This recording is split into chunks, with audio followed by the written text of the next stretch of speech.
Chapter 1244 Wish. Just as Rionette Tinker's figure appeared in dark demonic Wolfcoder's pupils, she left the window to the heart and began expanding back to her original size. This meant that her wraith's possession attempt had failed. The dark demonic wolf's body rapidly shrunk and thinned as he madly absorbed the light around him, becoming a translucent black velvet curtain. This was an item that Klein had seen via dream divination. It was ejected from the grayish-white fog and had landed in the hands of the dark demonic wolf. It was suspected to contain the sequence 1 attendant of mysteries beyond or characteristic of the seer pathway. At this moment, dark demonic Wolfcoder had borrowed some of the powers of the curtain to dodge Rionette Tinker's wraith's possession at the critical moment via some unknown means, effectively avoiding the subsequent series of control. The curtain was stowed away after he used it, allowing the dark demonic wolf with his dark, short fur to appear in a spot that was originally empty. Rionette Tinker wasn't surprised by the failure. Taking advantage of this opportunity, a golden-haired, red-eyed head in her hand spat out a rectangular, diamond-like charm.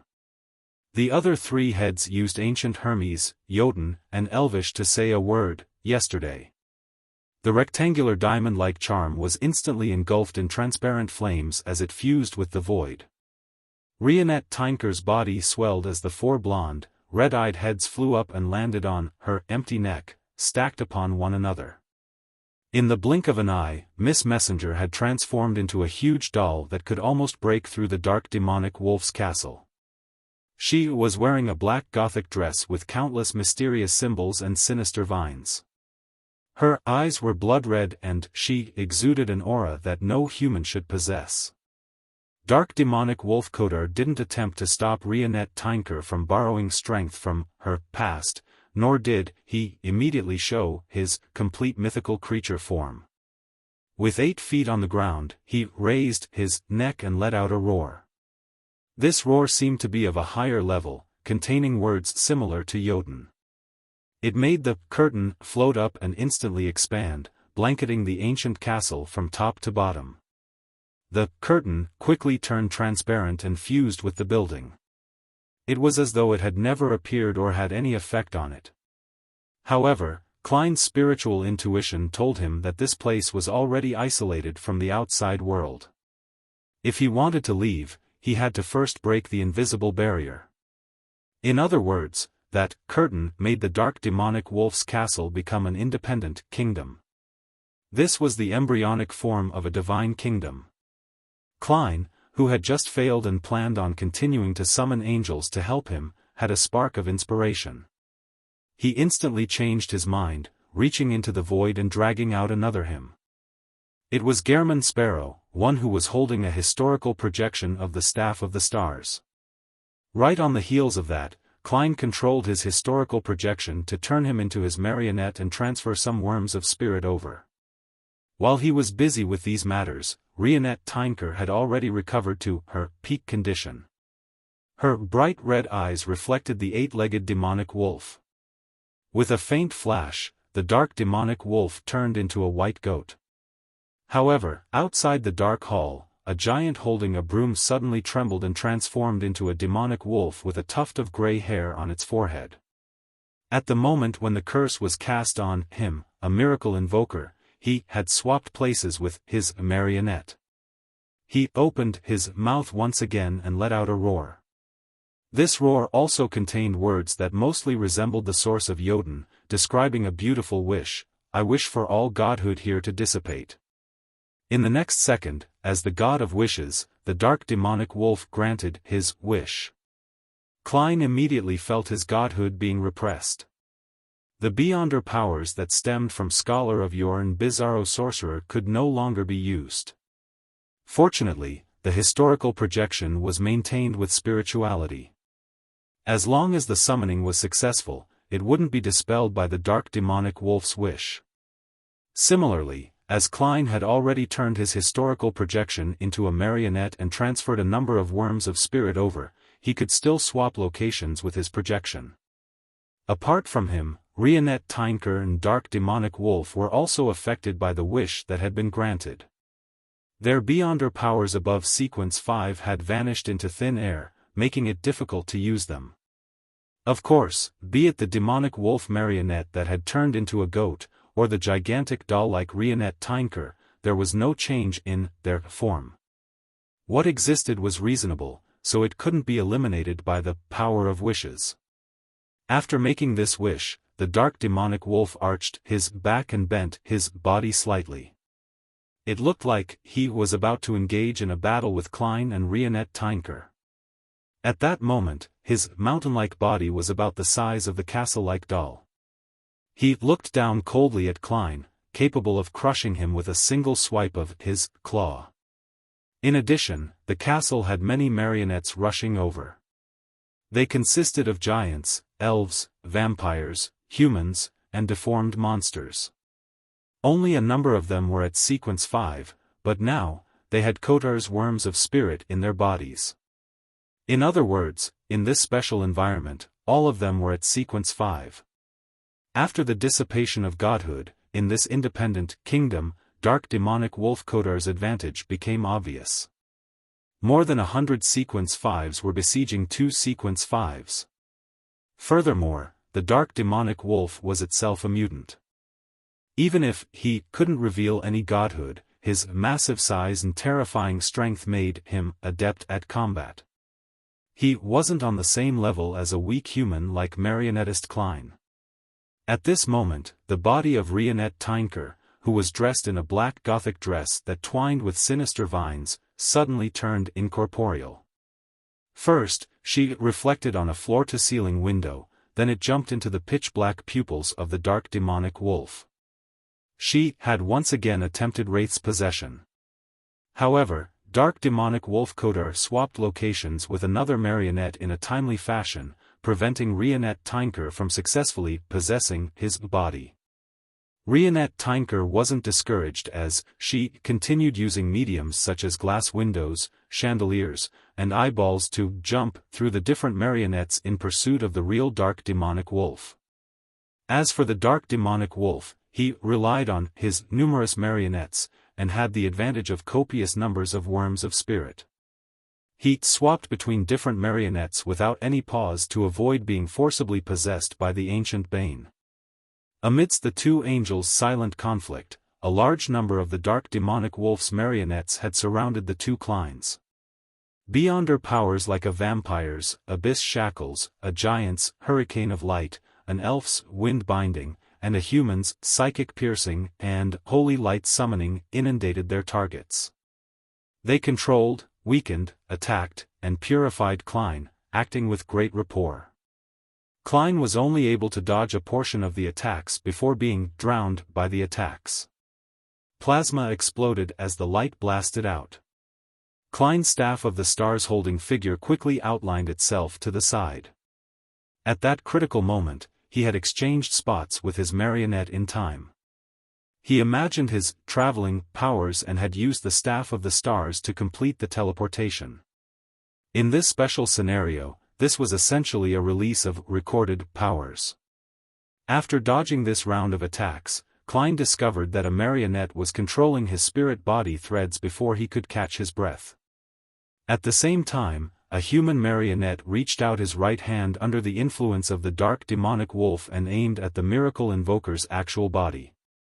In the next second, the dark demonic wolf and another marionette switched positions. As for the marionette, it was possessed by Rionette Tinker. This way, the human marionette's right hand was targeted at Rionette Tinker.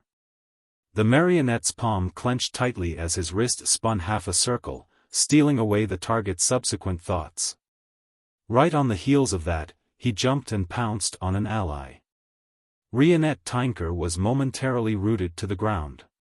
When the dark demonic wolf saw this, he immediately got several marionettes to spread open their arms and summon pure pillars of cleansing flames to surround them.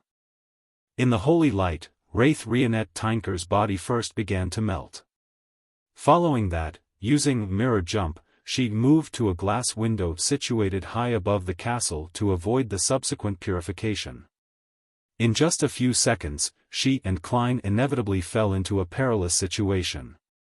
The restricted environment, being on his home ground, and his trait as the god of wishes had magnified dark demonic wolf Kotar advantage to the extreme. If it were any other scholar of yore, there was only one problem he needed to consider: how to rely on Rionette Tinker to escape, but Klein had his trump card. Just as he pulled back his spirit body threads, he didn't hesitate to stir the powers of Sapphira Castle. This trait of his wasn't suppressed by the dark demonic wolf's wish. This was something even the forsaken land of the gods couldn't screen. In midair, grayish-white fog appeared. The ancient palace above the spirit world appeared faint. Its appearance brought with it slight tremors. A certain power followed the connection and shook the demonic wolf's castle, causing the translucent black velvet curtain to jolt out of place a little, allowing the independent kingdom to intersect with reality.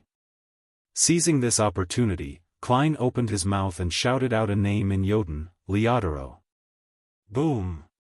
Boom! Boom! Thousands of thick silver lightning bolts descended from the sky, smiting dark demonic wolf Kotar's castle. The area transformed into a lightning forest that emitted a strong destructive aura. Chapter 1245 Help available even without summoning help. Boom! Boom! Boom! The bolts of silver lightning that were as thick as an anaconda struck the translucent black velvet curtain. It shook violently as it distorted. Taking advantage of this opening, Rionette Tinker's figure, which was reflected on the castle's glass, jumped back into Klein's pocket and returned to the surface of the gold coin in the iron cigar case. The prepared Klein raised his right arm and calmly aimed the staff of the stars at the floor tiles in the hall. A scene surfaced in his mind. It represented one of the beyonder powers of a druid. The ground beneath his feet instantly softened, turning into a marsh. It made his body sink like it had fallen into a sea. Underground slink. Boom! The translucent black velvet curtain could no longer withstand the cleansing from the lightning storm the moment the marsh solidified. It curled into a ball and fell back into the castle. No longer restricted, the few thousand thick bolts of lightning rained down the ancient castle. A tower collapsed and the hall was left in shambles. One marionette after another burst into ephemeral illusions under the pricking of such a lightning strike. They were instantly charred black and reduced to ashes. When the silver light that illuminated the entire mountain range subsided, dark demonic wolf Kotar's castle was in ruins. Many spots were burning with red flames. Klein immediately emerged from the bottom of a deep pit and saw that the demonic wolf, covered in dark and short fur, had performed the same action. Relying on the three druids among his marionettes, he had successfully hidden underground to avoid the lightning bombardment.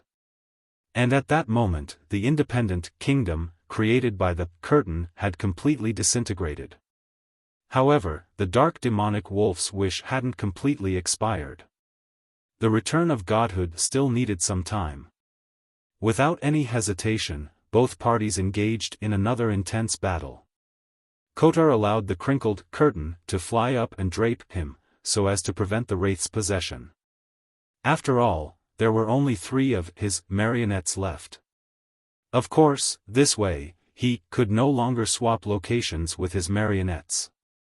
At the same time, Rionette Tinker left the gold coin in Klein's pocket and floated towards the 8-legged demonic wolf. She had given up on the idea of possession as her arms suddenly swelled.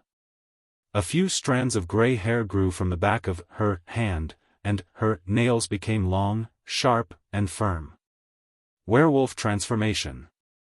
This doll-like baneful entity became a huge werewolf.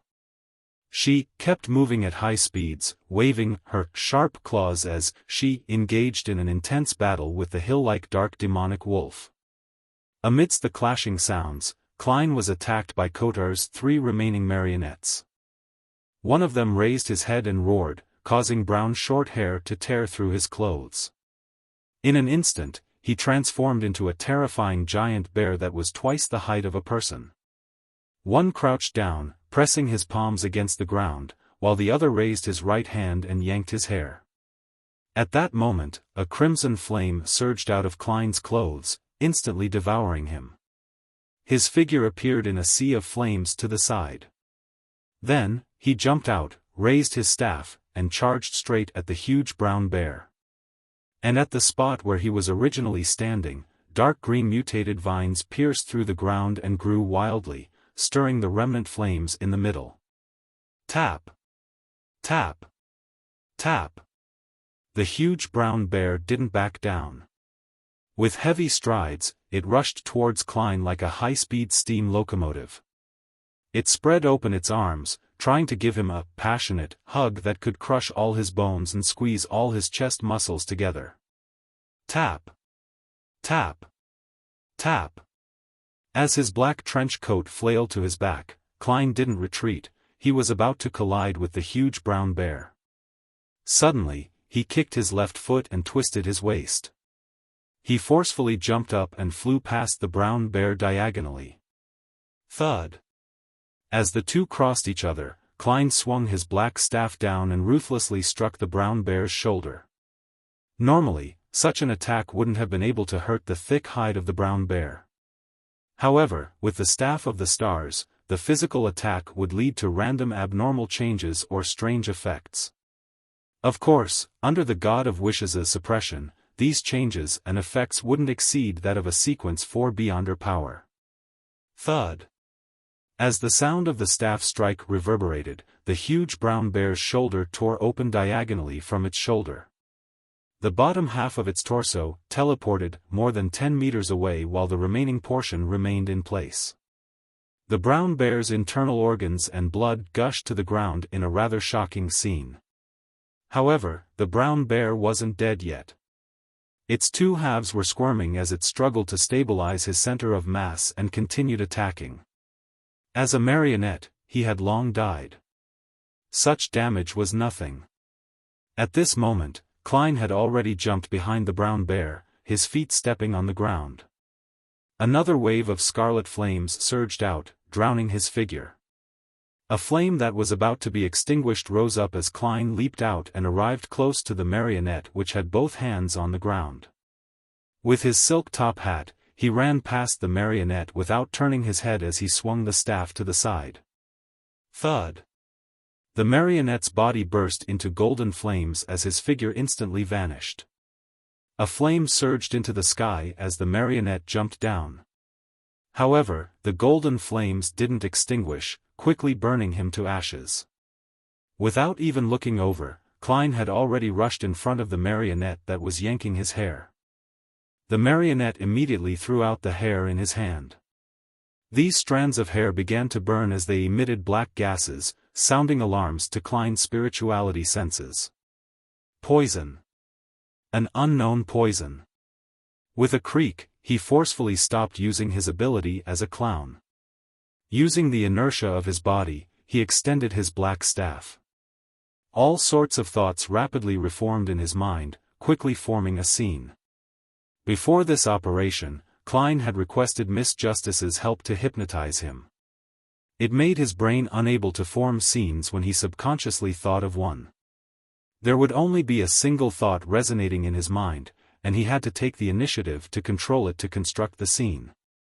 This allowed him to use the staff of the stars for a long time without being affected by the negative effects.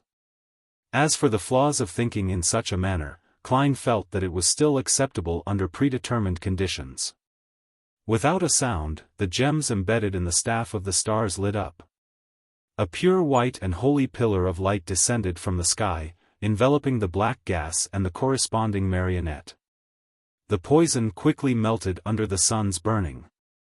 It was the same with the marionette.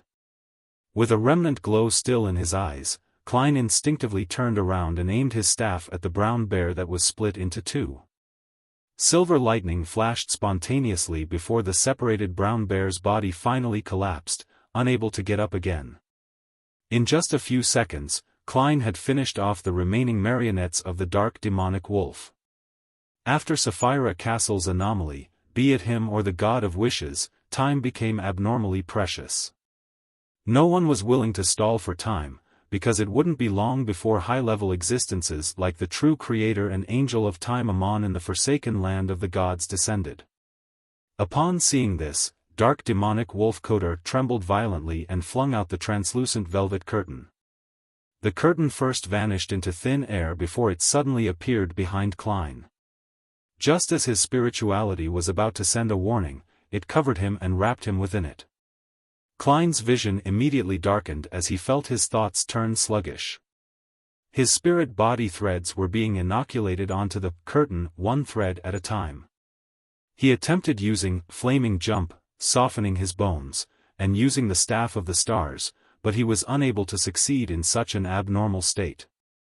The black velvet curtain became tighter and tighter, revealing the corresponding marks of his eyes, nose, and mouth, as though it was squeezing out a brand new person. Rionette Tinker immediately jumped and appeared on the translucent curtain, purging it from Klein's body and teleporting elsewhere. The dark demonic wolf seized the opportunity and raised his neck, letting out a roar. The curtain stood up, as if it had become a cloak draped over an invisible person's body. A terrifying suction force was born, causing the spirit-body threads of Rionette Tinker and Klein to uncontrollably float over. If they didn't have the corresponding Beyonder powers, their spirit-body threads would have merged into the cloak in just 3 to 4 seconds, while they would become its marionettes. Fortunately, Klein was a marionettist himself. He immediately focused his attention and controlled his and Miss Messenger's spirit-body threads. He followed the method that he learned from Zerodel, allowing them to circle around him and return to their original positions, forming loops. Roar! The dark demonic wolf spat out a gas ball, sending it flying towards Klein like a cannonball. As he was focused on controlling his and Miss Messenger's spirit-body threads, Klein could barely duck. Just as he was about to be struck, Rionette Tinker floated over and stood in front of him. Boom! Rionette Tinker's blonde hair scattered as the evil vines wrapped around her body broke apart. The dark demonic wolf's follow-up actions were one smooth continuous series of actions. Taking advantage of the moment when the curtain was desperately pulling at its target's spirit-body threads, he launched repeated attacks on Klein, forcing Rionette Tinker to block them. It caused the tough ancient Bane to tremble under the attack of his claws, air blobs, and flaming attacks. More and more wounds appeared, making it look like she could not last any longer. At this critical moment, as Klein controlled the spirit-body threads to resist the attraction of the curtain, he reached into his pocket and took out another iron cigar case. The seal was removed and the box was opened. Inside, there was also a gold coin lying quietly. There was also a wraith on the surface of the gold coin. This was a blurry female wraith, a true undying creature, and not a wraith from the mutant pathway. It was the strongest trump card that Klein had prepared. Previously, because he was inside the isolated kingdom that wasn't connected to the outside world, he was afraid that he wouldn't be able to obtain the desired effect. Only when the curtain targeted him and Miss Messenger did he feel that the opportunity was here. As the box was opened, the wraith suddenly jumped onto the surface of a glass fragment. On it were nearly illusory black tubes that extended into infinity, connecting to the unknown. This was the symbol of artificial death. And artificial death was equivalent to the Evernight Goddess. This trump card of his was the reenactment of the time when the Evernight Goddess had used God of Glory Bladdle's corpse to foil Amon's attempt to snatch Sapphira Castle. For this, he deliberately found a wraith-like monster in the forsaken land of the gods and imprisoned it, placing it together with the artificial death project's white feathers he summoned from the fog of history. Through his repeated experiments and prayers during his specific trips to Backlund, this wraith had finally established a certain connection with artificial death, allowing the Evernight Goddess to use this opportunity to exert a rather low level of influence. Chapter 1246. Following his true feelings, cowardice, the dark demonic wolf that was attacking Rionette Tinker seemed to sense something. He slowed down and turned to look at the wraith that had just appeared. His pupils, which already occupied 2/3 of his eyes, had suddenly dilated, as if he caught scent of a familiar but dangerous aura. In the blink of an eye, the wraith raised her arms. The power of wishes in the surrounding area rapidly diminished at an accelerated rate. Godhood began to return, having reached the level of sequence 4. Under the soil beneath the dark demonic wolf's feet, pale white and illusory arms emerged. They were densely packed like a forest, grabbing onto Kotar's 8 legs, making this miracle invoker feel like he had fallen into a cold and dead silence. He was temporarily unable to break free. Using this opportunity, Rionette Tynker, who had turned sluggish due to her controlled spirit-body threads, turned illusory as she vanished. In the pitch-black pupils of the dark demonic wolf, the blonde Miss Messenger in a dark and complicated long dress that was wrapped with vines suddenly phased into existence and completed the possession process. The actions of the god of wishes instantly stiffened, as if he had degraded from a living creature to a marionette. He attempted to influence Rionette Tynker's spirit-body threads, so as to resist the wraith's possession. However, from time to time, he would be interrupted by the pale white arms created by the female wraith. Success eluded him. Klein maintained the looping of their spirit-body threads as he slowly raised the staff of the stars, aiming it at the black velvet curtain that had turned into a cloak. He then constructed a scene in his mind. The surrounding darkness suddenly flowed, as if it contained an unimaginable secret. Bit by bit, illusory candles lit up in such an environment, illuminating a long table laid out with flesh and blood. On the 2 sides of the long table, 3 extremely blurry figures were holding up the flesh and blood, ravenously devouring them. In the next second, the 3 figures turned their heads simultaneously and cast their gazes at the translucent black velvet curtain. The crazy suction force emitted by the curtain came to an abrupt halt as it hovered in its original spot. It was as if it had momentarily forgotten who it was, whose side it was on, and what it should do. Feast of Betrayal. Fairy tale magic's Feast of Betrayal. The fairy tale magic that Klein had just used was the Feast of Betrayal that originated from the hermit Catlia. Its effect was to temporarily awaken the items in the target's hands or imbue them with intelligence, allowing them to carry out betrayals. This was a sequence 4 beyonder power, so it couldn't be used under the restrictions of the power of wishes. At the same time, as the Staff of the Stars' emulated spell was lacking compared to the original spell, as well as the fact that it didn't harbor any ill intentions towards the dark demonic wolf, it only appeared lost and didn't fervently attack its master. And the moment Klein extricated himself from the influence of the curtain, he immediately snapped his fingers, letting the scarlet flames drown him. In an instant, he appeared in a flame beside the dark demonic wolf wearing a half-top hat and a long black trench coat. The scarlet flame soared up, transforming into a blazing flame that allowed him to easily leap out. He arched his back slightly and raised the Staff of Stars as he dashed towards the towering demonic wolf. Tap! Tap! Tap! Klein ran faster and faster, as though transforming into a strong gust of wind. What welcomed him was the dark demonic wolf that barely managed to lift up his front 2 claws that had broken free of the restraints. Paw! Paw! Klein waved his black staff to his left and right, accurately hitting the 2 front claws of Kotar, making them pause momentarily. At the same time, he crouched down and slid under the dark demonic wolf's 2 front claws. Amidst the howling winds, Klein turned around in midair and thrust upwards with the Staff of the Stars. With a poof, the gem-embedded black staff pierced through the dark and short-furred skin, driving deeply into the dark demonic wolf's body. A ludicrous gash tore open. Whoosh! Deep black blood with hints of red gushed out like a flood, spraying a substance with strong corrosive properties that belonged to a mythical creature at Klein. But at that moment, Klein's momentum had brought him flying under the dark demonic wolf. He was preparing to launch his second round of attacks. Suddenly, he heard an intermittent roar. This was from Wraith's possession. Due to the difficulty in moving, what dark demonic wolf coder meant was, Leo, de, Ro. Klein's gaze froze as the dark demonic wolf's mocking smile appeared in his mind.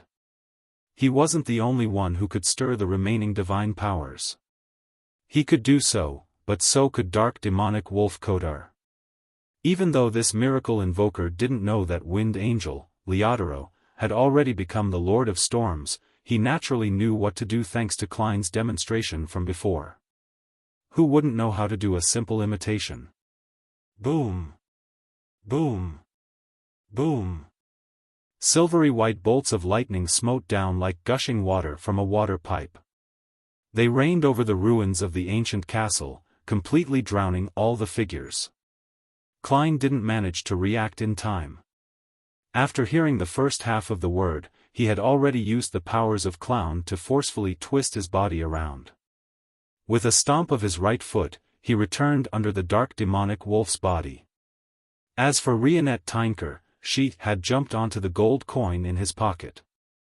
Immediately following that, Klein genuflected and inserted the Staff of the Stars into the ground. Boom! Boom! Boom! The vast storm tore through everything in its way. By the time the terrifying lightning forest dissipated, the ancient castle that belonged to the dark demonic wolf couldn't even be considered a ruin. There were no traces of it at all, leaving only a charred crater. Within the deep pit, paper figurines were blown up as they were reduced to ashes. Without a sound, a piece of soil that shimmered with the glint of rainbow-colored glass softened. Klein's burnt hand reached out. With the dark demonic wolf suffering the brunt of the damage, he had used paper figurine substitutes and underground slink to barely survive. He could faintly smell the aroma of roasted meat exuding from his body. After returning to the ground, the tattered-clothed Klein turned his gaze and took in the battlefield situation. The remnants of the dark demonic wolf's corpse were scattered everywhere. Its flesh was charred and lifeless. The curtain was curled into a ball, having fallen to the edge of the deep crater, motionless. The power of wishes had been completely wiped out, and godhood had returned to this region. The wraith that had a connection with artificial death had been destroyed. If it were any other Beyonder, they would probably think that the dark demonic wolf had chosen an outcome of mutual destruction, but as a demigod of the seer pathway, and having enjoyed the benefits of a miracle invoker ahead of time, something else flashed across Klein's mind. What is a miracle? A miracle is to be resurrected from the dead. When the dark demonic wolf saw that the situation wasn't right, he didn't hesitate to summon divine punishment in an attempt to kill everyone. Then, he could revive somewhere nearby. I almost used up my last revival. With regards to such matters, Klein had a certain contingency plan. He immediately used a charm engraved with the Fool's patterns, and used it as a proxy for praying to Mr. Fool in front of Miss Messenger.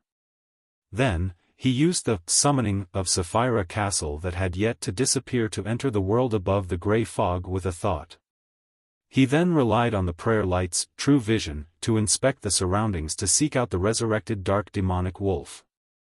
At this moment, Rionette Tinker left the gold coin in Klein's pocket and appeared beside the curtain that was curled into a ball. Her voice was slightly ethereal as she said, "It has a miracle invoker Beyonder characteristic." A miracle invoker's Beyonder characteristic? That's right. The dark demonic wolf possesses one of the 6 Miss Miracle Invoker characteristics under the premise that all the attendants of mysteries are accounted for. Under normal circumstances, the remaining attendant of mysteries Beyonder characteristic also has one set of Miracle Invoker Beyonder characteristic. As Miss Messenger spoke, Klein's spiritual intuition also sensed it. After confirming her judgment, he connected it to Will Septon's answer. There should be a total of 9 Miracle Invoker Beyonder characteristics, but under the premise that the attendant of mysteries are all filled, the 3 sequence ones would definitely each occupy 1 sequence 2 characteristic. The remaining 6 Miracle Invoker characteristics belong to Zerodel, Antigonus, the Magic Wishing Lamp, Theater with Curtains That Never Draw, the Last Banquet, and the Dark Demonic Wolf respectively. He had originally hoped to obtain the Dark Demonic Wolf's characteristic, but he hadn't expected that the curtain not only had a sequence 1 Attendant of Mysteries characteristic but also a sequence 2 Miracle Invoker characteristic.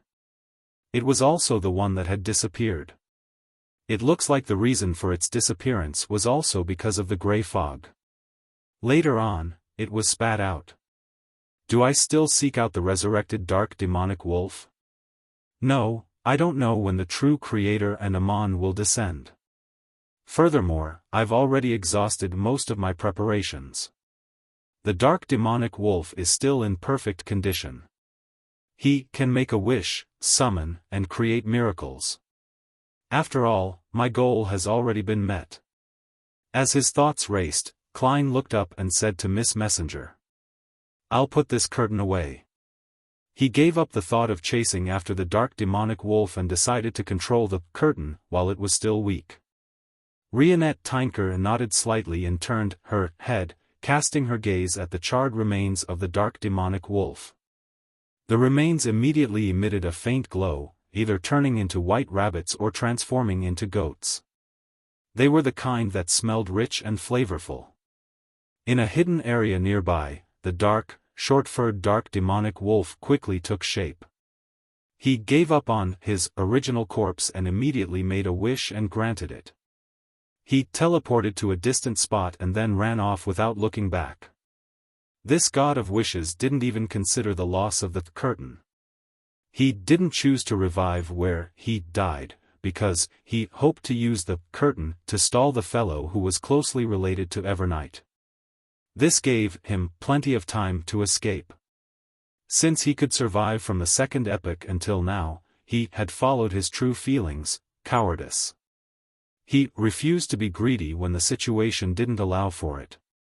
With a flash, the demonic wolf with a gray tuft of hair on his forehead disappeared into the darkness. Klein didn't stop Miss Messenger from venting her anger. As he approached the curtain, he sighed inwardly, an angel is really hard to kill. It's especially so for the seer pathway. As this thought flashed through his mind, and just as he was about to drag his past self out to pick up the curtain, he suddenly felt a familiar aura descend. This aura was dark, foul, and full of degeneration. It immediately made him think of the true Creator. The curtain suddenly floated up and turned into a cloak. Inside the cloak, the darkness turned into a whirlpool as it hummed, Mysteries. Chapter 1247 Finally Mysteries. Klein's heart palpitated when he heard that. He subconsciously wanted to return to Sapphira Castle and leave the scene. However, no matter how much he tried, his spirit body remained inside his body without any changes. Man! This vexed Klein. He instinctively cast his gaze towards Rionette Tinker who was beside him. He saw that Miss Messenger had already floated over, looking like she was facing a terrifying enemy. And the surrounding darkness froze like a cold lake. Lightning stopped streaking across the sky. Mysteries. Klein felt a slight sense of security as he thought back to the title he had just heard. He was no stranger to that. However, the last person who addressed him in this manner was the ancient sun god, the City of Silver's creator, from 2,000 years ago. Before he died, he sensed Klein's divination and shouted this out through an insurmountable distance of space and time. No way. The true Creator is equivalent to the ancient sun god? No, he is only a sequence 0 true god, far from the level of the Creator that I assumed. Furthermore, from Amon's attitude, the ancient sun god must have really perished. The true Creator is the pitch-black infant that emerged from the ancient sun god's stomach and inherited some of the ancient sun god's characteristics and memories. He is the degenerated body of that Creator? Klein composed himself and attempted to rapidly think of a solution to his present conundrum. At this moment, in the cloak formed by the curtain, the dark whirlpool made another sound, "Go to the giant king's court and meet Sasrer." This sentence directly reverberated in Klein's mind. Then, in the form of an illusory word, it shrunk into a pitch-black membrane, forming a strange seed. The seed immediately fell into his body and spirit body, melting inside. Without waiting for a response, the dark whirlpool dissipated. The cloak formed by the curtain lost its support and fell back onto the ground. The true Creator's consciousness that descended had corroded a portion of my spirit body and some of my physical body. I'm compelled to go to the giant king's court and open the slumbering dark angel Sassur's palace. This is a matter that many deities are paying attention to. After watching for a long time, the true Creator has finally found an opportunity to force me to do it. Klein looked around and summoned his past self, picking up the curtain. Then, he said to Miss Messenger without hesitation, "Let's leave immediately." The true Creator had already sent a sliver of his will over. Would Amon still be far away? In addition, Klein also tried to seize the opportunity to enter the world above the grey fog, hoping to use the power of Sapphira Castle to remove the corrosive influences that plagued him. All right. Rionette Tinker nodded, allowing the numerous Beyonder characteristics left behind in the crater to fly over and be contained within her. According to their prior agreement, other than the spoils of war that involved the high sequences of the seer pathway, half of them would go to her, with her having the priority to choose. After all, Klein had also received some of the spoils back when dealing with Shaman King Klarman. As for the remaining half of the spoils, Klein planned on offering it to the Evernight goddess as a form of gratitude. Regardless of whether the deity needed it or not, he still needed to do the necessary procedures. He had to express his gratitude when needed. After clearing the battlefield, Rionette Tinker entered the iron cigar case in Klein's pocket and possessed the gold coin surface. Klein didn't immediately seal her. Holding the staff of the stars, he conjured a scene in his mind. That was one of the scenes he had memorized during his inspection of the terrain.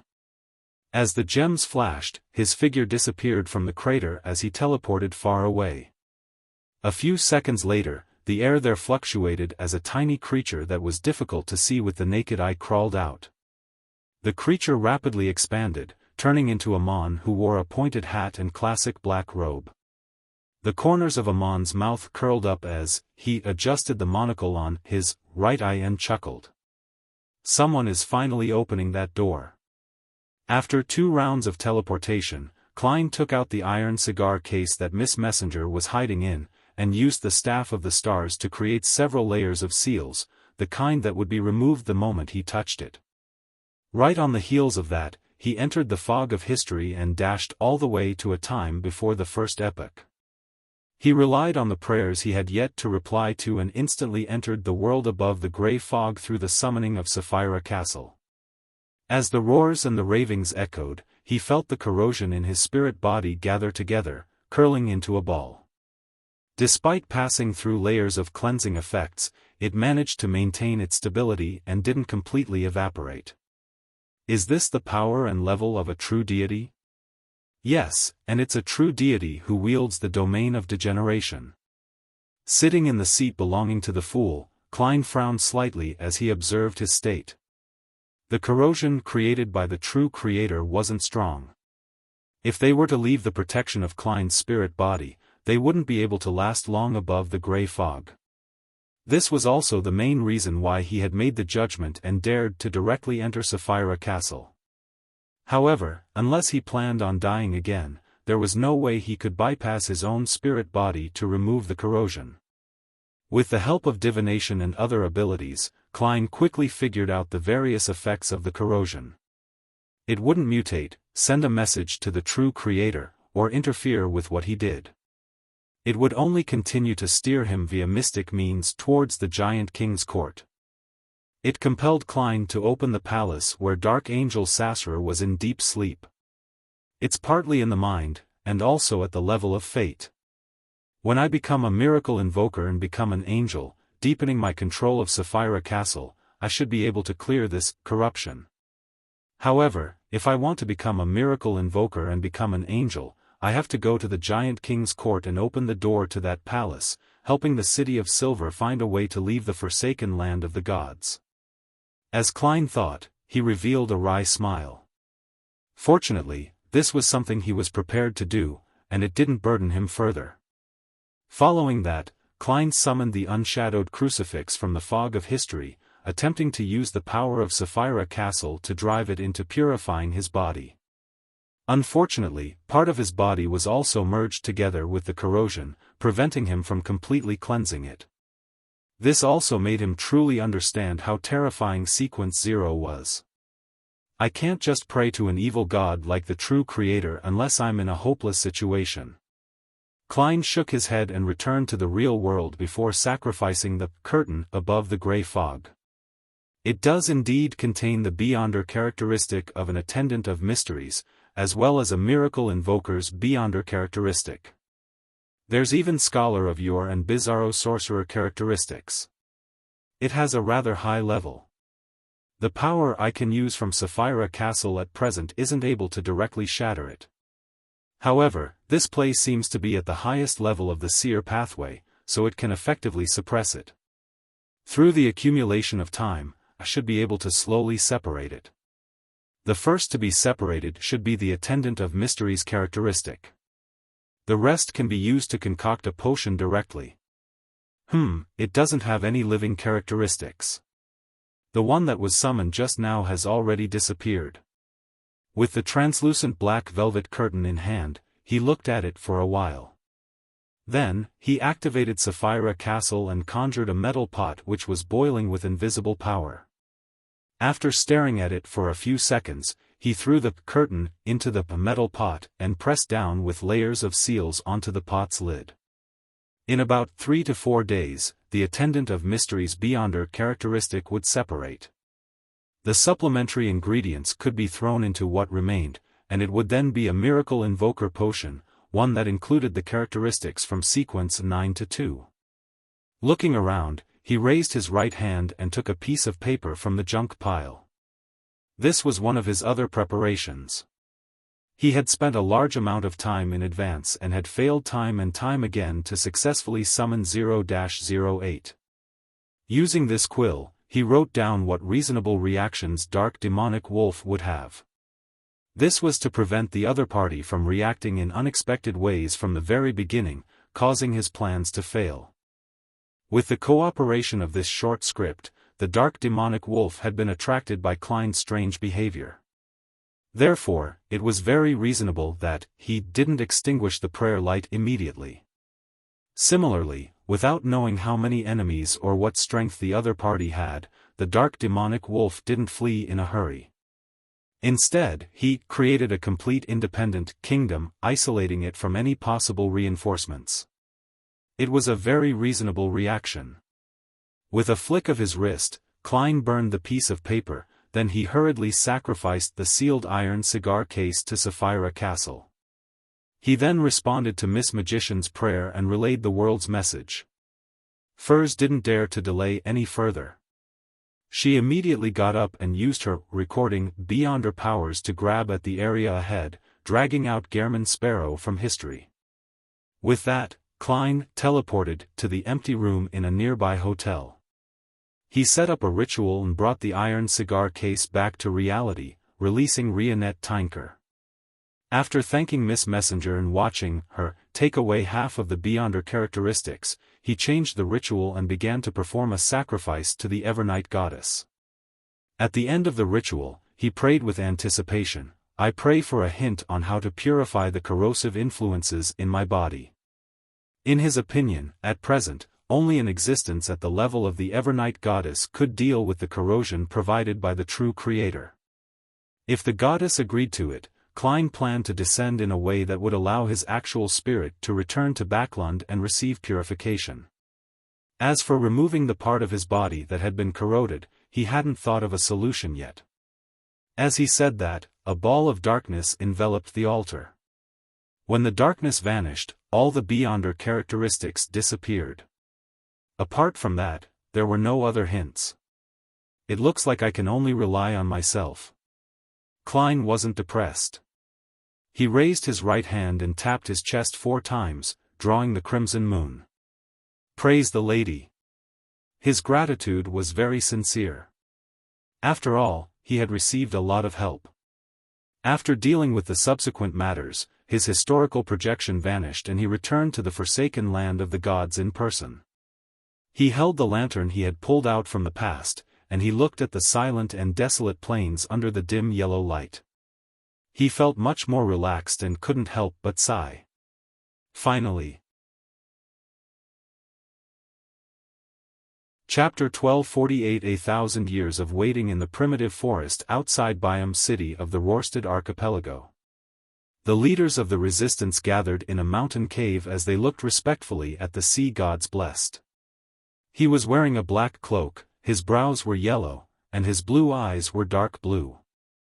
Lord Danitz, this is an opportunity, a bald man in a wheelchair with a green beard, Kalat, said in excitement. His partner, Edmonton, whose face was colored with short red patterns, immediately said, Lord Danitz, according to our intelligence officers, the situation in Byam is chaotic. Be it the Church of the Lord of Storms or the Governor-General's office, everyone is feeling anxious because of the encirclement of Backland by the Faisak military forces. Having said that, Edmonton looked at Kalat and got the person in charge of the corresponding field to give a more detailed description. Kalat looked at the solemn-looking Lord Danitz and deliberated over his words. Internal cracks amongst them can already be seen. Some people wish to commandeer the forces of the colonies to support Backland, while others wish to hold on to this place as the tinder for their resurgence. This difference in opinion has caused the military and the beyonders of the Church of the Lord of Storms to be at a loss. There are flaws in every aspect. Lord Danitz, this is our chance. We can agree to the conditions of Faisak and the Fainapotter Navy. We can cooperate with them to attack Byam and take back our kingdom. It's indeed an opportunity. But is this something I can decide? It's not like I'm stupid. Danitz listened quietly to the leaders of the resistance and muttered to himself.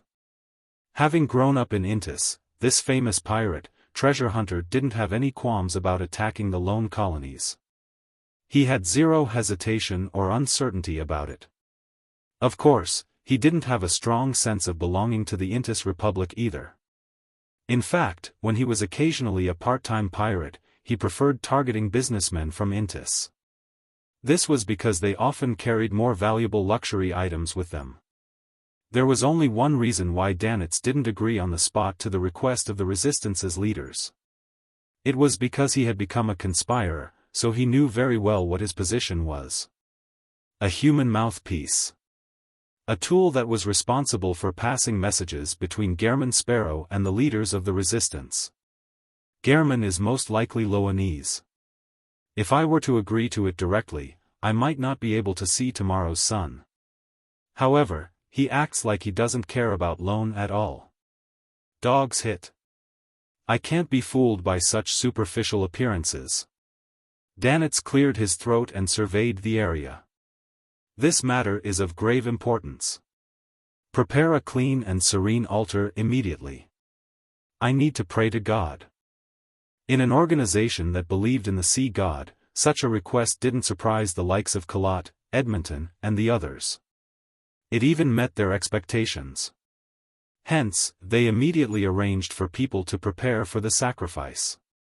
The resistance in the Worsted Archipelago can't sit still any longer. They were also supported by countries like Faisak, Intis, and Fainapotter to survive this long, or else they would have been annihilated by Lone and the three churches. I even got them to extract quite a bit of help from the various countries. After hearing Danitz's prayers, he sighed. Sitting in the ancient palace, he lightly tapped the edge of the modelled table in front of him. After pondering for a few seconds, he conjured the world German Sparrow. The crazy adventurer immediately took on a praying posture and said in a deep voice, "Use the current situation to directly negotiate with the upper echelons of the Church of Storms and the Governor-General's office. Exert pressure on them. The goal is to force them to give in and accept the idea of self-governance by the people of the Worsted Archipelago. The resistance can guarantee that the Loanese will have most of their interests protected, allowing them to mobilize the troops and beyonders to reinforce Backlund. Inside the clean and tidy altar, Danitz, who received the feedback, straightened his back. He turned around and looked at the leaders waiting outside. He said with a solemn expression, "I have received a revelation. God has informed us that every citizen of His is precious. Unnecessary sacrifices for the sake of war should be avoided. We absolutely wouldn't want to start a war, but we are not afraid of having one. In short, let's try to use the present situation to negotiate with Lone with our forces, forcing them to make a concession that will satisfy most of us. If not, we can consider war. God says to remember the hatred, but don't let it blind your rationality. The people around you and a beautiful future are the most important things." After becoming a conspirer, Danitz realized that his powers of persuasion and his ability to fabricate explanations were increasing by leaps and bounds.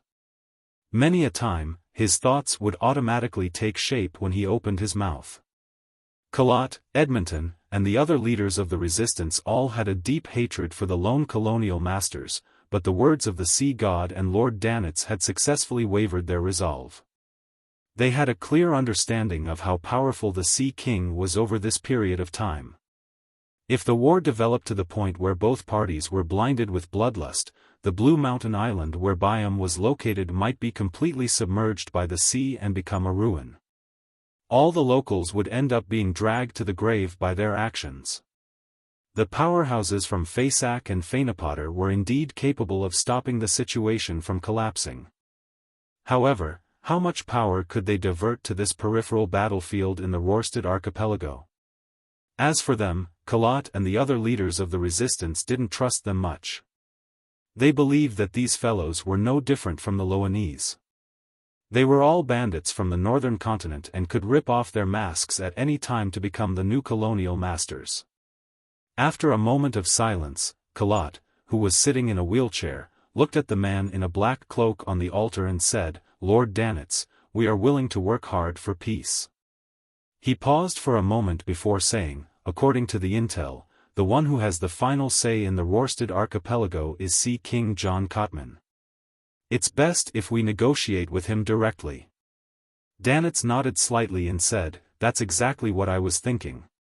We need to send someone to represent us and enter Byam to face John Cotman." Just as he was about to ask who was willing to go, he suddenly noticed that the gazes of Kalat, Edmonton, and the others were all on his face. It was as though they were saying that the blessed of Sea God, the Intis pirate who had a relatively extraordinary status, was the most suitable candidate. Dog's hit. Danitz cursed silently as he looked at the crowd and quickly thought of something. "Yes, this is an honor, and it also contains extreme danger. I know that some of you are filled with the spirit of sacrifice and want to make the necessary contributions. How about this, let's draw lots to decide. This is the fairest way. I have no objections." Kalat and company didn't hesitate to give an answer. A few minutes later, Danitz looked at the card in his hand as his facial muscles twitched. City of Silver, at the top of the spire, in the chief's room. Colin Iliad cast his gaze at Derek Berg, who appeared less physically developed when placed in contrast to his surroundings. "Are you ready?" With the leg bone-like object in his hand, Derek held the ghostly blue thunder god's roar, which was wrapped in lightning bolts, and nodded heavily. "Ready and good to go." He didn't act like a beyonder from the Sun Domain, but more like a berserk warrior. With white hair and an old scar on his face, Colin Iliad immediately shifted his gaze and looked at Lovia. "Are you ready?" Lovia, who had a head of silvery gray hair and a pair of light gray eyes, no longer wore the usual black robe with purple stripes. Instead, she wore a set of black armor. She nodded her head indiscernibly and said, "Ready." Demon Hunter Colin, who had become a silver knight, cast his gaze on the others in the room and asked if they were ready. After receiving a positive response, Colin Iliad slowly walked to a wall, removed the two swords hanging on it, and carried them behind him. "Let's set off." The City of Silver chief gave the order in a concise manner. The team that he led would once again head to the afternoon town camp. They would explore the giant king's court further, and find a path to the real sea. Amidst the clinking sounds of metal, Wuxia, Derek, and company silently followed behind the chief. They walked out of the room and down the stairs in an orderly manner. Along the way, they saw Wait Chermont and the other elders of the 6-member council. They saw the City of Silver residents maintaining order in the spire. These people were either leaning on a railing or waiting at the staircase. Their expressions were abnormally solemn, as though they were sending off the team that was carrying hope. No one spoke. The entire place was silent, but when Colin Iliad and the others passed by, the City of Silver residents raised their right arm and clenched their fists. Amidst the sound of this action, Colin and the other members of the expedition team left the spire and hit the road. They immediately lit lanterns covered in animal hide. Under the dim yellow light, residents of the City of Silver walked out of their houses and stopped by the roadside. They looked at Derek and company with admiration and anticipation. One by one, they raised their right arm and clenched their fists in front of their foreheads. Derek subconsciously straightened his back, his heart burning. Just like that, the expedition team followed the path to the city gate under the watchful gazes of the crowd and walked out of the City of Silver. As though they had a tacit understanding, Colin, Derek, and Wuxia, who had just left the protection of the city walls, turned their heads at the same time to look at their home, which had stood in the darkness for 2,584 years. They saw that the residents of the City of Silver hadn't left. They were all standing near the city gates, looking at them. With a swoosh, everyone raised their right arm and placed their fists in front of their foreheads. This was the highest form of respect and also the deepest heartfelt blessing they could give. Colin Iliad stared silently for a few seconds, then he closed his eyes and raised his right arm, waving it downwards. Set off. Derek and company immediately turned around and carried the animal hide lanterns which emitted a faint yellow light. They stepped onto the dark path in silence and determination. Destination, Giant King's Court. Chapter 1249 Showcasing his My Boom. Boom. In an underground shelter in Backlund, Audrey, who was dressed in hunting attire, listened to the distant explosions. When she turned around, she happened to see Melissa looking at her in confusion. The young girl, who had just reached adulthood, asked in a dreamy tone, "Miss Audrey, will the war end if we're completely defeated? Will we no longer have to worry about bombardments, raids, and having insufficient food?" Audrey looked at her deeply and said, "But if that happens, you will have to change your faith." Melissa hesitated, not knowing how to respond. At this moment, a commoner curled up against the wall blurted out, "I believe in the god of steam and machinery. Even if Faisak and Intis win, I don't need to change my faith. When that happens, life would return to its original warm and peaceful state." These words stirred the commoners who were hiding in the shelter. They whispered to each other and discussed possible developments. There were no lack of Evernight believers. To most people, faith wasn't that important compared to life. After all, a true deity would eventually still protect them. The police officers who maintained the order of the shelter didn't stop the commotion from spreading.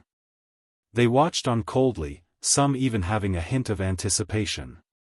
However, the defeated will definitely suffer something far crueler than you can imagine.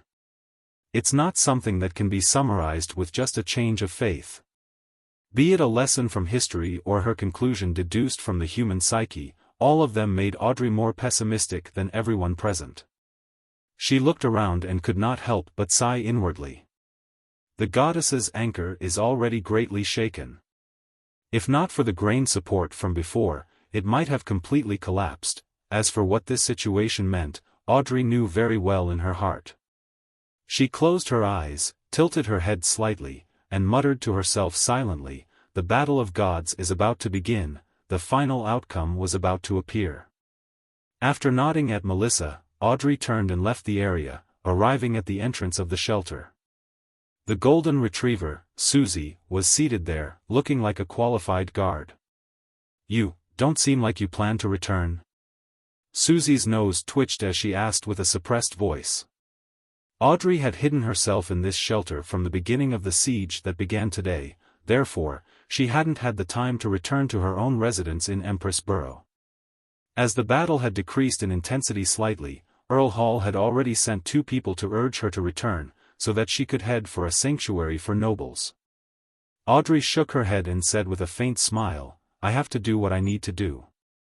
Without waiting for Susie's reply, she smiled and said, "Stay here on my behalf and secretly placate them. Don't let any commotions happen here. If they want to pat you, let them do so." Susie hesitated for 2 seconds before saying, "All right." Audrey didn't say anything else. She left the shelter, completely ignored by the troop of soldiers guarding the shelter. The sky outside was dark, and there were many buildings that had collapsed. They burned with flames that were about to be extinguished. The streets were empty, with no carriages or pedestrians. This was completely different from what Audrey remembered of Backlund. Backlund was originally blue, yellow, and beige. It was lively, bustling, and full of vitality. But now, it was grey, black, and scarlet. It was in shambles, disorder, and somewhat silent. Looking left and right, Audrey identified her bearings while in her hunting attire, and walked towards the city borders. What she wanted to do was simple: join the war and do her best to help Lone not collapse before the end of the Battle of Gods. If the winner of the Battle of Gods was the opposing side, she would use various methods, such as hypnosis, mental plague, and other means, to prevent the soldiers, officers, and beyonders from venting their emotions, as well as reduce the damage brought by the war. Amidst the flickering flames, Audrey quickly passed through them and ran into the distance. Rörsted Archipelago, City of Generosity, Biome. In a room at the top of the Cathedral of Waves.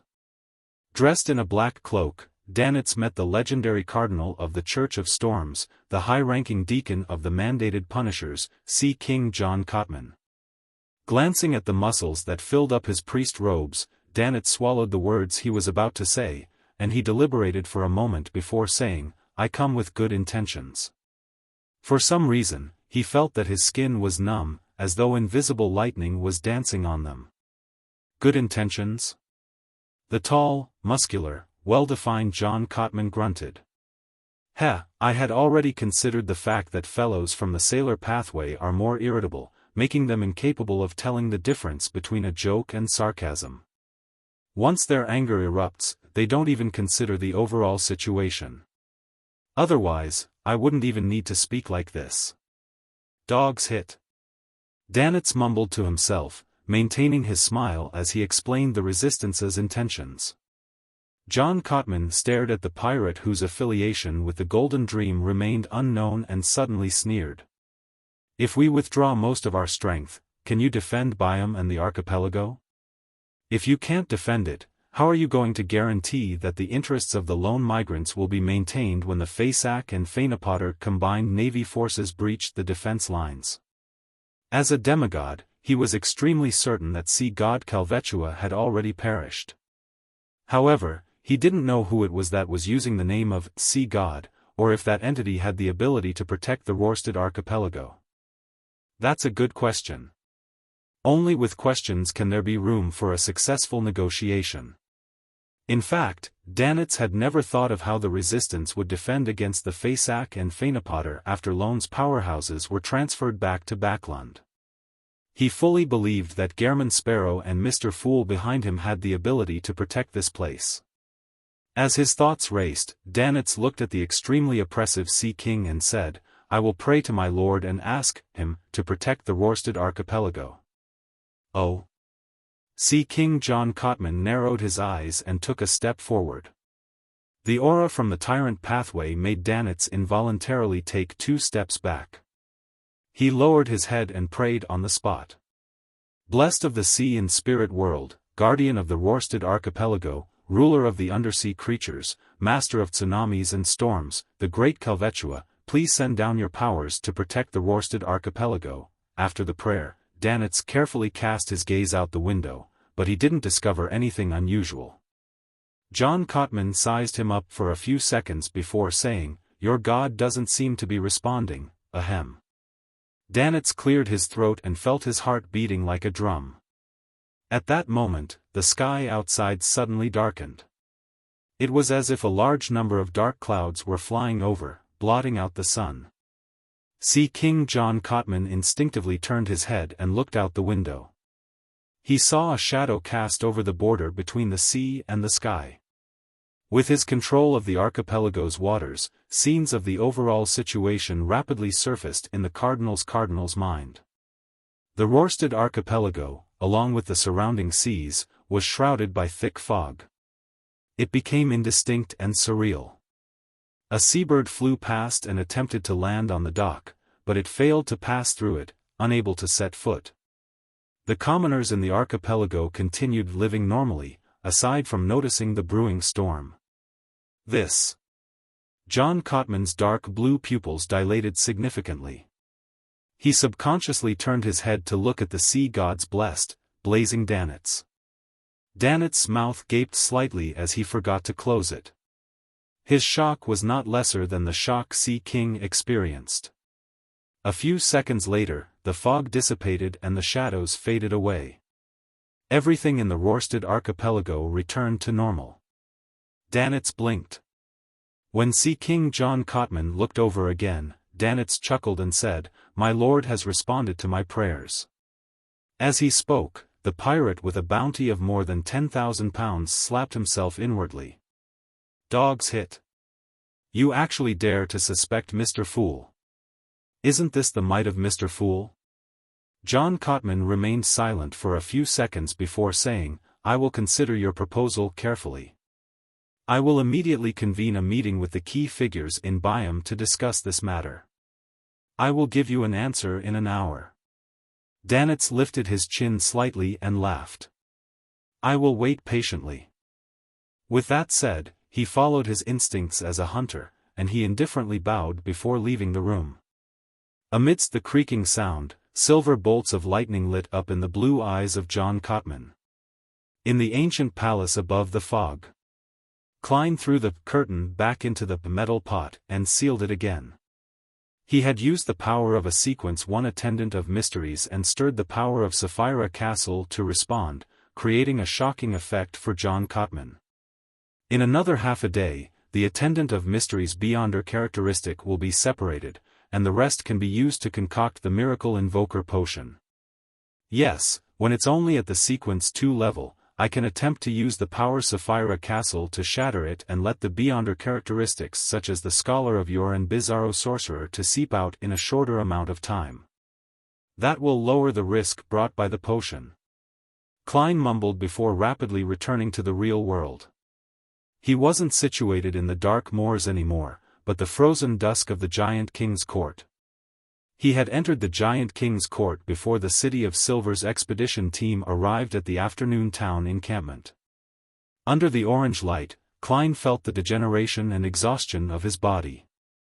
He cast his gaze at the magnificent and beautiful buildings situated high above. The countless palaces and towers still had the remnant glory of the Second Epoch, as though they were a manifestation of myths. No, it was a myth. Before the City of Silver's exploration team officially took action, Klein planned on attempting to open the palace where Dark Angel Sasra was sleeping. This way, if there were any accidents, the City of Silver's expedition team would still have time to make targeted preparations. As for Klein himself, it would definitely be much safer for him compared to the others since he was using a historical projection. Chapter 1250 Behind the door. As he had the information from the City of Silver's previous explorations, Klein knew which places were dangerous and how to avoid them. It didn't take long for him to follow the small path, pass through the waning forest, barren tunnel, and use the ancient elevator to arrive at the residence of the guards. After waiting for a while, until the curtain above the gray fog split into 2, separating the attendant of mysteries beyond her characteristic, Klein reached out to pull his past self out. He didn't know if the other divine kingdoms would isolate the fog of history, but at least without the giant king's court having its owner present, no one would be able to stop his attempts. Unfortunately, this matter involves too many levels. I can't obtain any results from divination, otherwise, I will feel more at ease. Klein shook his head and muttered to himself. He was in no hurry to jump into the fog of history. He first took out 2 items and handed them to his projection. One of them was a deep black wooden box. It contained the ashes of giant guardian Grozel. Klein had never forgotten his promise. He had originally wanted to wait for Little Sun's second exploration of the giant king's court before handing him Grozel's ashes and getting him to help do the burial. However, due to various matters, he ended up coming to the forsaken land of the gods and entering the giant king's court. As for Snowman's ashes, Klein planned on scattering it into the Golden Sea just as he was about to leave the forsaken land of the gods. It was a sea churning with the divine blood of the ancient sun god.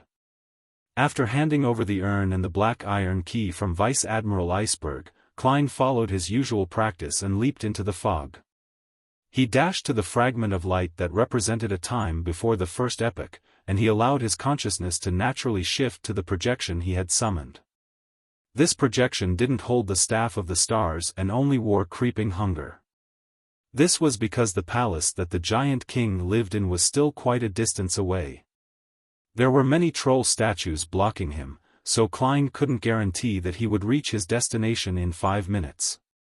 Right on the heels of that, he made the glove on his left hand transparent as he disappeared from where he was. In the next second, Klein appeared outside the guard's residence with the huge black iron key. He hadn't teleported too far away. Yes, in the giant king's court, it's clear that most of the powers within have weakened. Only a guard acknowledged by the divine kingdom can perform at relatively normal standards. Beyonder powers similar to teleportation have also been suppressed. I can only do blink within a relatively small area. From the looks of it, even if I were to summon the staff of the stars, I wouldn't be able to appear outside the giant king's palace by outlining the corresponding scene in my mind. As expected of an ancient god's divine kingdom, Klein seriously observed the influence his surroundings brought him. After making a preliminary judgment, he turned and walked back to the guard's residence. Opening the wooden box in his right hand, he solemnly scattered Grozel's ashes in every corner. According to the scene he saw in Grozel's dream, this guard's residence was where the giant lived for a long period of time. It was the home that he had the deepest impression and was most fond of. It could be imagined that during that period of time in ancient times, Grozel and the other rational giant guardians from future generations would rest, rabble, gossip, talk about music, and think of fun games to play. They didn't need to worry about food and ailments. They would live every day of their lives happily.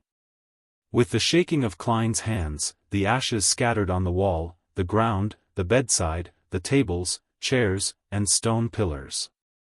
The orange light outside the window shone forever, making everything look peaceful. When the last speck of ashes was scattered, the dusk suddenly deepened. It dyed the scattered ashes orange, becoming a part of the divine kingdom. Klein closed his eyes as though he could sense Grozel's joy. A vagrant who had been forced to leave his hometown for 3,000 years had finally returned to the place he had missed day and night. The light of the dusk softened, making Klein feel that he was less ostracized. It's equivalent to being acknowledged to a certain extent. I've become a guard that has been accepted by a number of people. Klein emanated his spirituality to confirm the changes. He didn't stay any longer. He used creeping hunger and the path scouted by the City of Silver's expedition team to constantly blink and take detours. From time to time, he would pull out the unshadowed crucifix. He passed through the hall where the fateful plot was made with relatively little difficulty, and he arrived at the residence of the giant king. There, he saw a row of huge stone columns on the left that formed railings. Beyond the railings was an orange-red gas and a churning dark blue sea. Taking a deep breath, he returned to the hall he had just exited. He reached out his hand and dragged out the marionette, Enuni, who hadn't been parasitized by Amon. Even if it was a historical projection, he didn't want to open the door himself. Looking at the slightly dazed Enuni, Klein handed the black iron key that he had tucked under his armpit over to him. He controlled Enuni to leave the hall and follow the railings formed from stone pillars to the tallest and most magnificent building in the giant king's court. The dusk's glow seemed to be corporeal as it covered the palace's surface, bringing with it a strong sense of decadence, as though the curtains had drawn on everything in the world. Lining both sides of the palace were separately steeples and spires. The grayish-blue front door was covered with mysterious symbols as it stood at a height exceeding 10 meters. To the left of the door, there was a pitch-black hole that was the size of an adult's fist at the height of 3 to 4 meters. Enuni stared at it for a few seconds before raising the black iron key that resembled a 7-string guitar and inserting it into the deep crevice in front of him. It fit perfectly without leaving a single gap. As the gigantic black iron key entered the deep hole, Klein held his breath in the nearby grand hall, constantly preparing to remove his existence. With a click, the black iron key in Enuni's hand reached the end. It suddenly turned soft, as if it had fused with the hole as it emitted grayish-blue light. The various symbols, labels, and patterns on the door lit up as they protruded. All the lights quickly interfered in a constructive manner, pressing down heavily into the inner chamber as it slowly opened the grayish-blue palace door. The gap between the door widened when Enuni's eyes suddenly reflected a turbulent pitch-black, viscous, and illusory sea. Not good. Warning bells sounded in Klein's mind. Without any hesitation, his consciousness returned to his body as he severed the connection with his historical void projection. In the next second, his vision suddenly darkened. The left side of his head felt a sharp pain, as though someone had inserted a red-hot chisel into it and kept rotating it. At the same time, he heard indistinguishable ravings that seemed to come from an era older than ancient times. Klein's expression instantly twisted, appearing extremely ferocious. He could still barely maintain his rationality, but he had no energy left to remain in the historical fragment. Without a sound, Klein landed in the guard residence of the giant king's court. With a thought, he entered the world above the gray fog. Before undertaking such a dangerous task, he had no doubt found a reason and excuse to arrange for the members of the Tarot Club to pray collectively to awaken Sapphira Castle's ability to summon its master. This allowed him to skip taking 4 steps counterclockwise and reciting the incantation at critical moments to return above the gray fog. However, just as Klein's spirit body saw the grayish-white fog, he heard a familiar roar. He felt himself be rejected by Sapphira Castle, as though it had accepted an order from someone else to stop him from entering. This. In his shock, he saw a black shadow leap past him, heading straight for Sapphira Castle. It wasn't Amon, but a shadow that exuded an aura identical to his. Subconsciously, Klein influenced Sapphira Castle and made it reject the intruder. Then, he succeeded. The shadow was also blocked by the grayish-white fog as well. Right on the heels of that, he and the shadow fell back into the real world at the same time. After his spirit body returned to his body, Klein bent down in pain, like a curled shrimp. The half-top hat on his head fell to the ground. He took several seconds to eventually recover. He slowly straightened his body and cast his gaze on a glass window ground from orange gems. The window reflected his current appearance, with the bridge of his nose as a border. His right face was the same as usual, but countless objects were crawling out of his left face. Klein narrowed his eyes. He hurriedly took a deep breath to calm himself down and regain the clown powers of control. His mind outlined a clear image of his appearance. He was dressed in a black trench coat, had black hair and brown eyes. The right side of Gehrman Sparrow's cut face was the same as usual, while the left side had become translucent and was formed from twisting maggots. As he looked down, his neck was in a similar state. It was the same with his body that lay beneath his clothes. The edge of losing control. Man, I need to resist the inclination towards intense madness. Suddenly, he sensed something. He instinctively lowered his head and looked at his feet. It was empty. He was missing the shadow that was supposed to exist. The orange light of the evening shone through the window, but it didn't create a shadow by his side. I understand. Klein bent down and laughed uncontrollably. He suspected that the seawater that surged out from the giant king's palace had not only drowned his marionette and historical projection, but it had also used the latter to slice off his own shadow, causing his spirit to lose its completeness. He was unable to completely suppress his inclination towards losing control. As for the shadow, which was slightly equivalent to him, it could also affect Sapphira Castle. This resulted in a situation in which both parties were unable to head above the grey fog. As long as I get rid of that shadow, the problem can be solved. The corner of his right forehead twitched as he straightened his back. At that moment, the orange light that shone from outside was dyed gold, becoming rather resplendent. It made the entire giant king's court seem to retrograde from dusk to noon. With a thought, he cast his gaze out the window as an image appeared in his mind. In front of the tallest and most magnificent building in the giant king's court, Marionette and Nuni stood there, facing the door. It was dark past the door, impossible to see anything clearly. Suddenly, Nuni turned around and looked down. His face was covered in a shadow, and his hair turned deep black that draped over his shoulders and curled up slightly. On his back, there were pairs of dark illusory wings. In the grand hall nearby, a pure shadow's lower body was pressed against a stone brick as its upper body came over in a ramrod manner. Chapter 1251 Change. It's not Dark Angel Sasra. The projection of Anuni has been eroded by the power that surged out from the giant king's residence, becoming a monster that I can't understand at the moment. Furthermore, it looks like it can exist for a long period of time. Perhaps there's a bit of Sasra's will involved in this.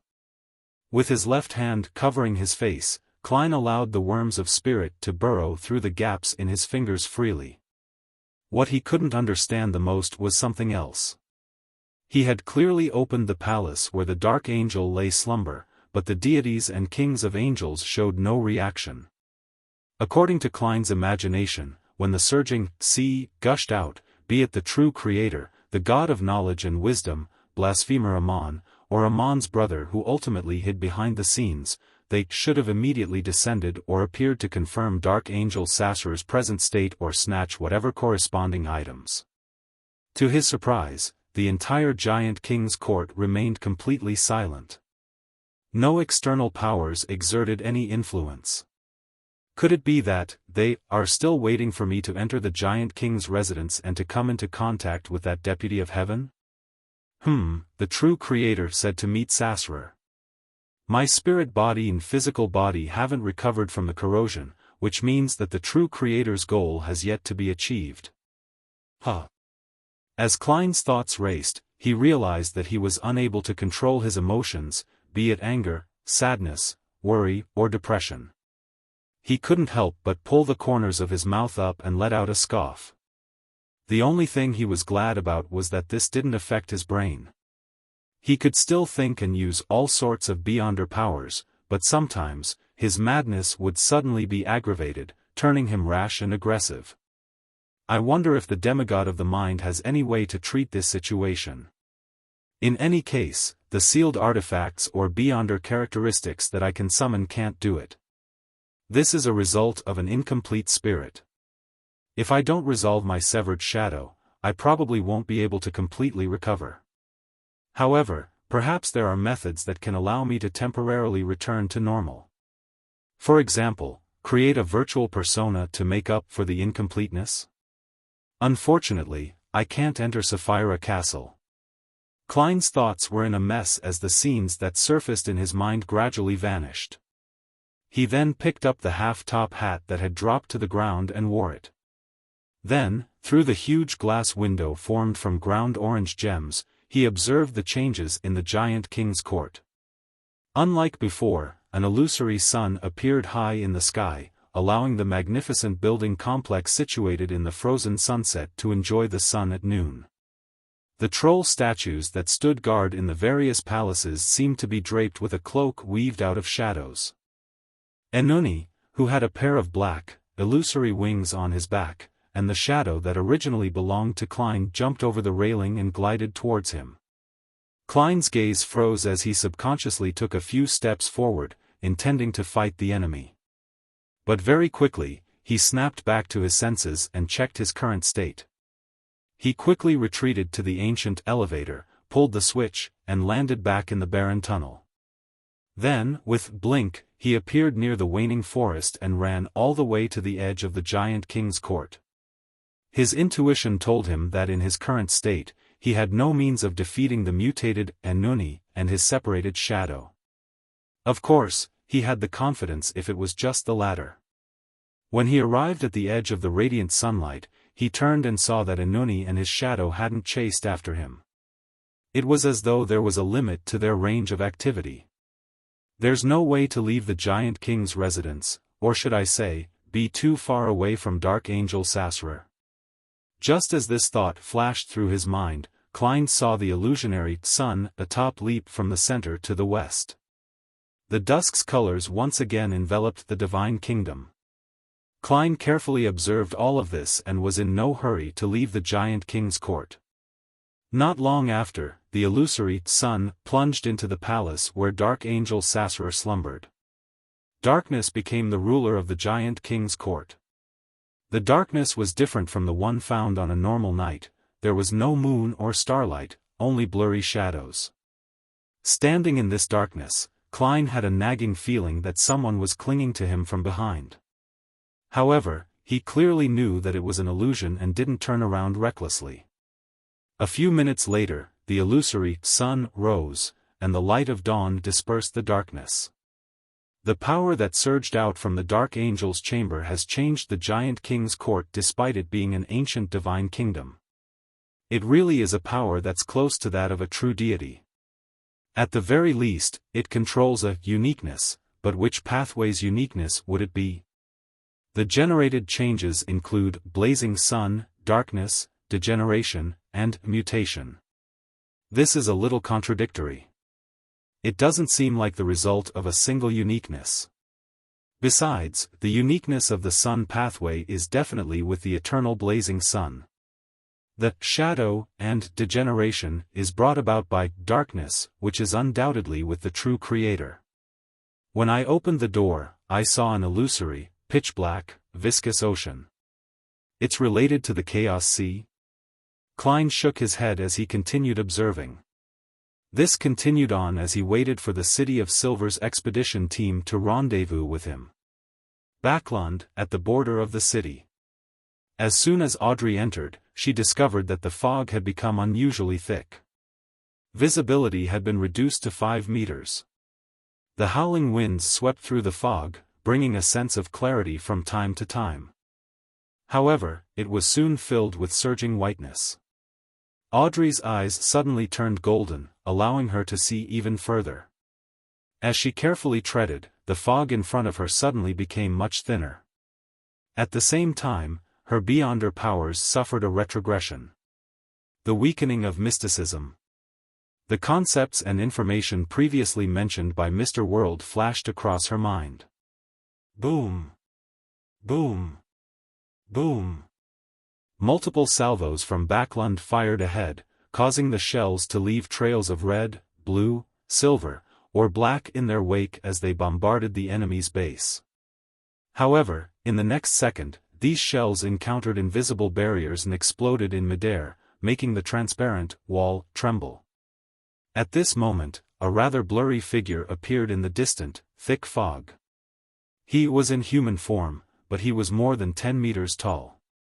His torso and waist each had 2 arms extending out as he emitted a rich darkness. For some reason, as the figure that seemed to arise from a legend appeared, the Fasak and Intis allied forces base stirred. Every soldier and officer there seemed to have returned to their childhood. They were walking alone on the dark road with no one around them. Everything was silent. They felt uneasy deep down. The fear of the unknown stemmed from the fear of their imaginations. Instantly, they broke down and turned to flee. At this moment, radiant sunlight shone on them, allowing them to see light and bringing them courage. However, there were still a small number of soldiers who were unable to control themselves. They kept shouting "Mommy" or a particular woman's name in their bids to escape from the battlefield. Bang! Bang! Bang! The soldiers fell to the ground amidst repeated gunshots. One by one, they bloomed with blood-colored flowers. They landed on the ground, turning motionless after slightly twitching. No one cared what their names were, nor did anyone know of their past. Right on the heels of that, under the commanding officer's orders, the invisible barrier that enveloped the Intis and Faisak allied forces was dispelled. Crimson-red flaming spears were thrown out towards the lone base as though they could blot out the sky. Just as the flaming spears approached their target, they scattered in a sudden bout of chaos. They stabbed into the ground, creating one pitch-black hole after another. It was the first time Audrey was seeing such a large-scale usage of Beyonder powers. Momentarily stunned, she couldn't help but recall the people she knew and the roles they played in this battle. Glaint and the other young nobles had joined the army and took on the roles of officers at different ranks. They were scattered all over the battlefield and could be killed at any moment. The magician had left Backlund with Judgment's family and was hiding in a small city in Eastchester County. As a middle-ranking member of MI9, Judgment was made to covertly defend against infiltration by the Beyonders from Faisak, Intis, and other countries. The official Beyonders led by the Star had locked down the various cathedrals of the Church of Steam, maintaining the stability of the city. Saint Anthony and the other demigods of the Church of Evernight, the Church of Storms, the Royal Family, and the military began to set up the last line of defense in Backlund. The Sanguine had remained neutral the entire time. A few seconds later, Audrey gathered her thoughts and prepared to use psychological invisibility to sneak into the enemy's camp to spread mental plague. Suddenly, her spiritual perception stirred as she cast her gaze to a spot further away. In the thick fog, a rather thick and blurry tentacle wrapped around countless silver bolts of lightning and quickly extended to a certain location of the Allied forces' base. A feather burning with golden flames fell. In the depths of the thick fog, a huge grayish-blue palm reached out, holding a silver broadsword. The fog sea, away from the safe sea route. Countless bolts of lightning struck the surface of the sea, waves surged and crashed heavily. Bernadette's dawn was constantly being thrown into the sky, making it seem extremely minute under the might of the elements. It looked like it would sink at any moment. Queen Mystic stood at the bow of the ship, calmly taking in all of this. From time to time, she would use the Emperor's new clothes and other fairy tale magic to maintain the balance of the boat. Her gaze pierced through the terrifying storm in search of the suspected primitive island. After some reorganizing, Colin Iliad led Derek, Lovia, and the other members of the expedition team out of Afternoon Town Camp. They followed the path up the mountain and entered the giant king's court. What surprised them was that the frozen dusk had changed. Bright sunlight illuminated every corner. "Where's the helper you invited?" Colin Iliad controlled his alarm and turned to ask Derek Berg. Just as Derek was about to speak, he suddenly saw a figure walk out from a half-collapsed tower. The figure wore a black trench coat and a silk top hat. The right side of his face was cut, cold and stiff. The left side of his face had transparent, wriggling maggots that kept crawling.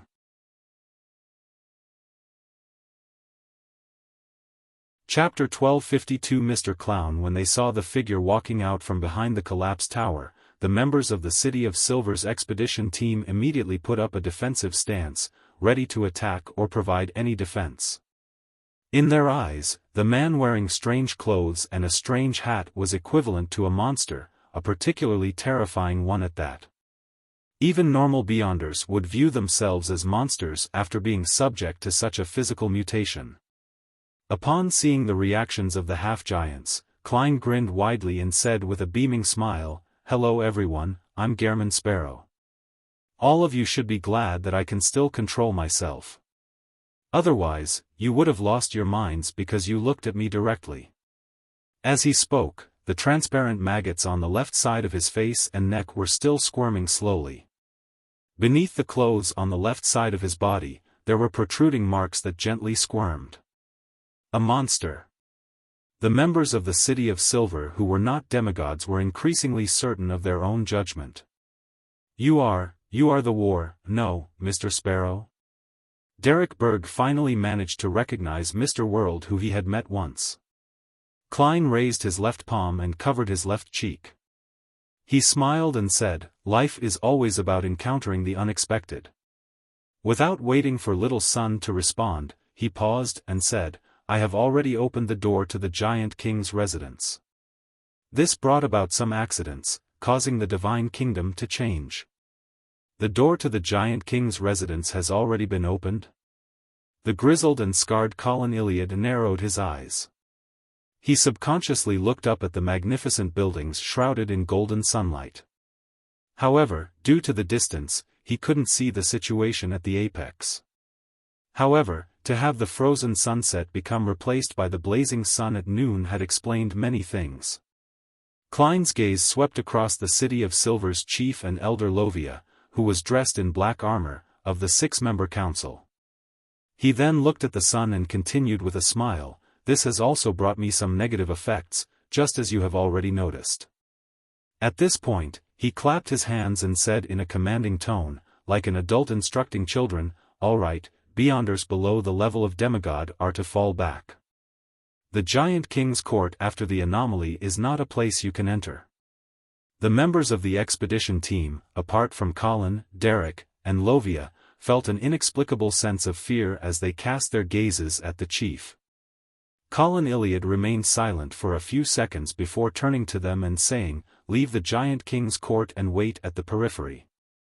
If you see the signal, immediately act according to plan." The hand-picked expedition team members were not only strong themselves and close in strength to a demigod, but they also had different powerful sealed artifacts that complemented each other. Even if they were facing a saint, they weren't without hope when it came to defeating one. However, in the City of Silver's original plan, they weren't the main force. Therefore, Colin Iliad had led them here in the hope that, when he and the other demigods shaved off the hidden enemies, these team members would be able to shine. They could then use the different sealed artifacts to deal with different incidents, preventing the entire team from suffering from any weaknesses. Now, with powerful help from the outside joining them, and the fact that the Giant King's court had indeed experienced some sort of anomaly, no one knew what they would encounter if they went deeper. With the utmost caution, Colin Iliad believed that Gehrman Sparrow's suggestion wasn't a problem. Furthermore, he had his own selfish thoughts. He didn't want members other than the demigods to suffer any unnecessary risks or meaningless casualties. Therefore, he agreed to the opinion of the monster-like powerhouse. When the time came for an opportunity to show itself, he, Lovia, and Derek would be able to give a signal and let the team members rush over a cleared path to provide reinforcements. As for the entire team's beyonder powers and not being able to deal with different situations due to it collectively becoming relatively monotonous, Colin Iliad wasn't too worried since the former shepherd, Lovia, was around. The members of the expedition, who weren't demigods, exchanged looks and hesitated for a moment. In the end, they still chose to listen to Colin Iliad. "Yes, Your Excellency." At the same time that they answered, they gave Derek Berg a deep look, as though they were trying to remind their chief to be careful of this sequence 4 demigod. He actually knew a living, monster-like powerhouse. This was very suspicious to the residents of the City of Silver, who had barely seen any outsiders. Sensing his companion's obvious distrust, Derek's heart ached as his eyes nearly welled up in tears. But eventually, he didn't make any excuses.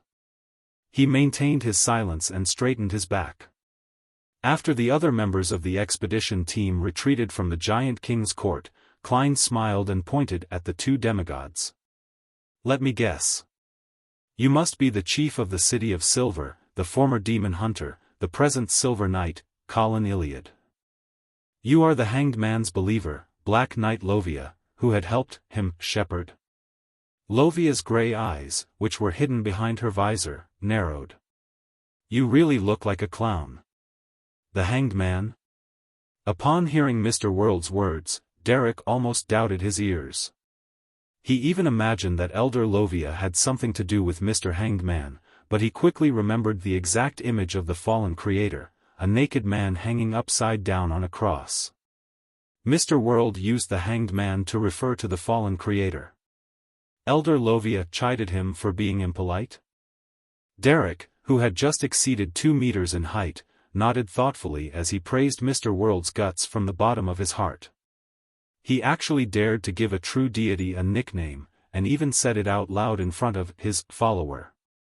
Colin Iliad looked at Gairman Sparrow and then at Lovia. Unable to tell who was right or wrong, he calmly said, "Let's continue moving forward."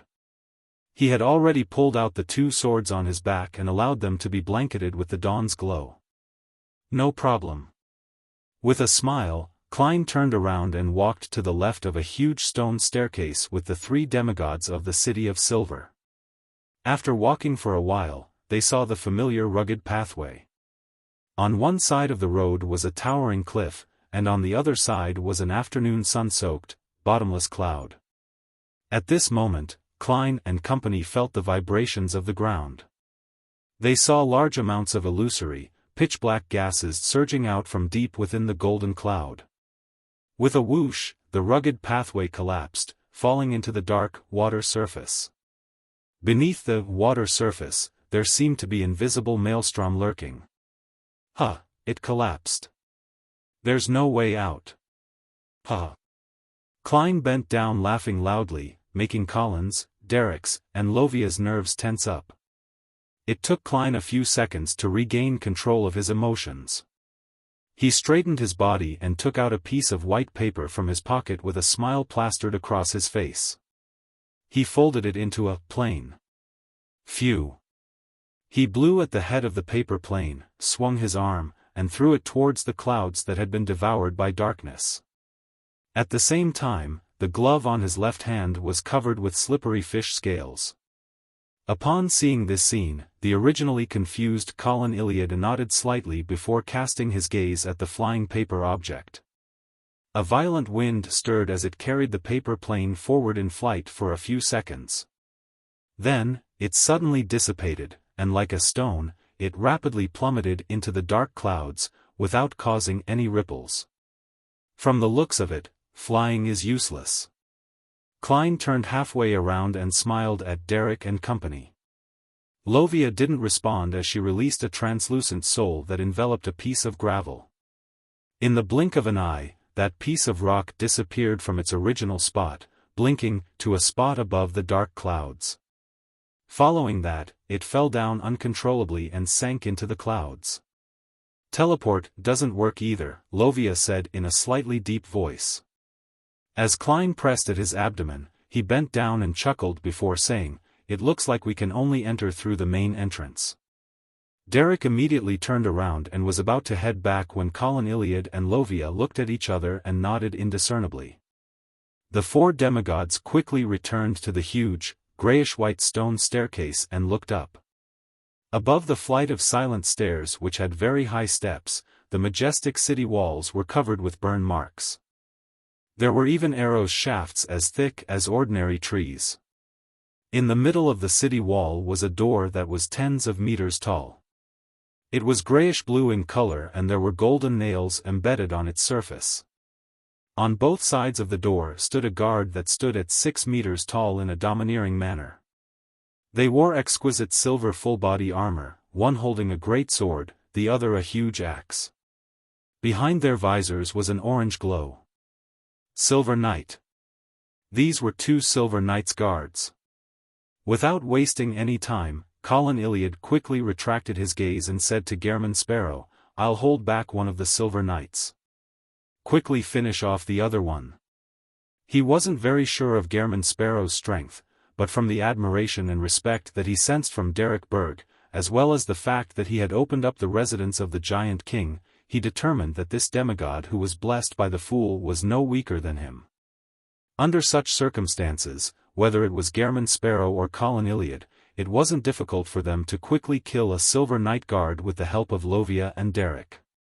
After all, they weren't living demigods, but a special statue without any intelligence. Just as Colin Iliad finished his sentence, he saw Gehrman Sparrow bend his back and laugh out loud. "Why do you care so much about these two toys? If they were still alive and could think, Real Silver Knights would definitely be as cautious as you are. But now, watch." As he spoke, Klein used his left hand, which had many worms of spirit crawling about, to press down on his top hat. He straightened his body and briskly walked up the stairs. Then, he was surrounded by strong winds as he approached the main door of the Giant King's court. During this process, he casually raised his right hand and shook it a few times, as if he was stretching his wrist or grabbing the air. At the end of the last action, Klein's shoulder sank slightly as if it had frozen, but nothing appeared in the void. Colin Iliad originally wanted to have an understanding of Gehrman Sparrow's strength, so he didn't stop him. He only signaled for Lovia to follow, to back him up if he made any mistakes. However, at that moment, he suddenly slowed down. He frowned slightly as if he had caught the scent of something. As for Derek, he looked at him with slight admiration. He believed that Mr. World could quickly finish off the guards.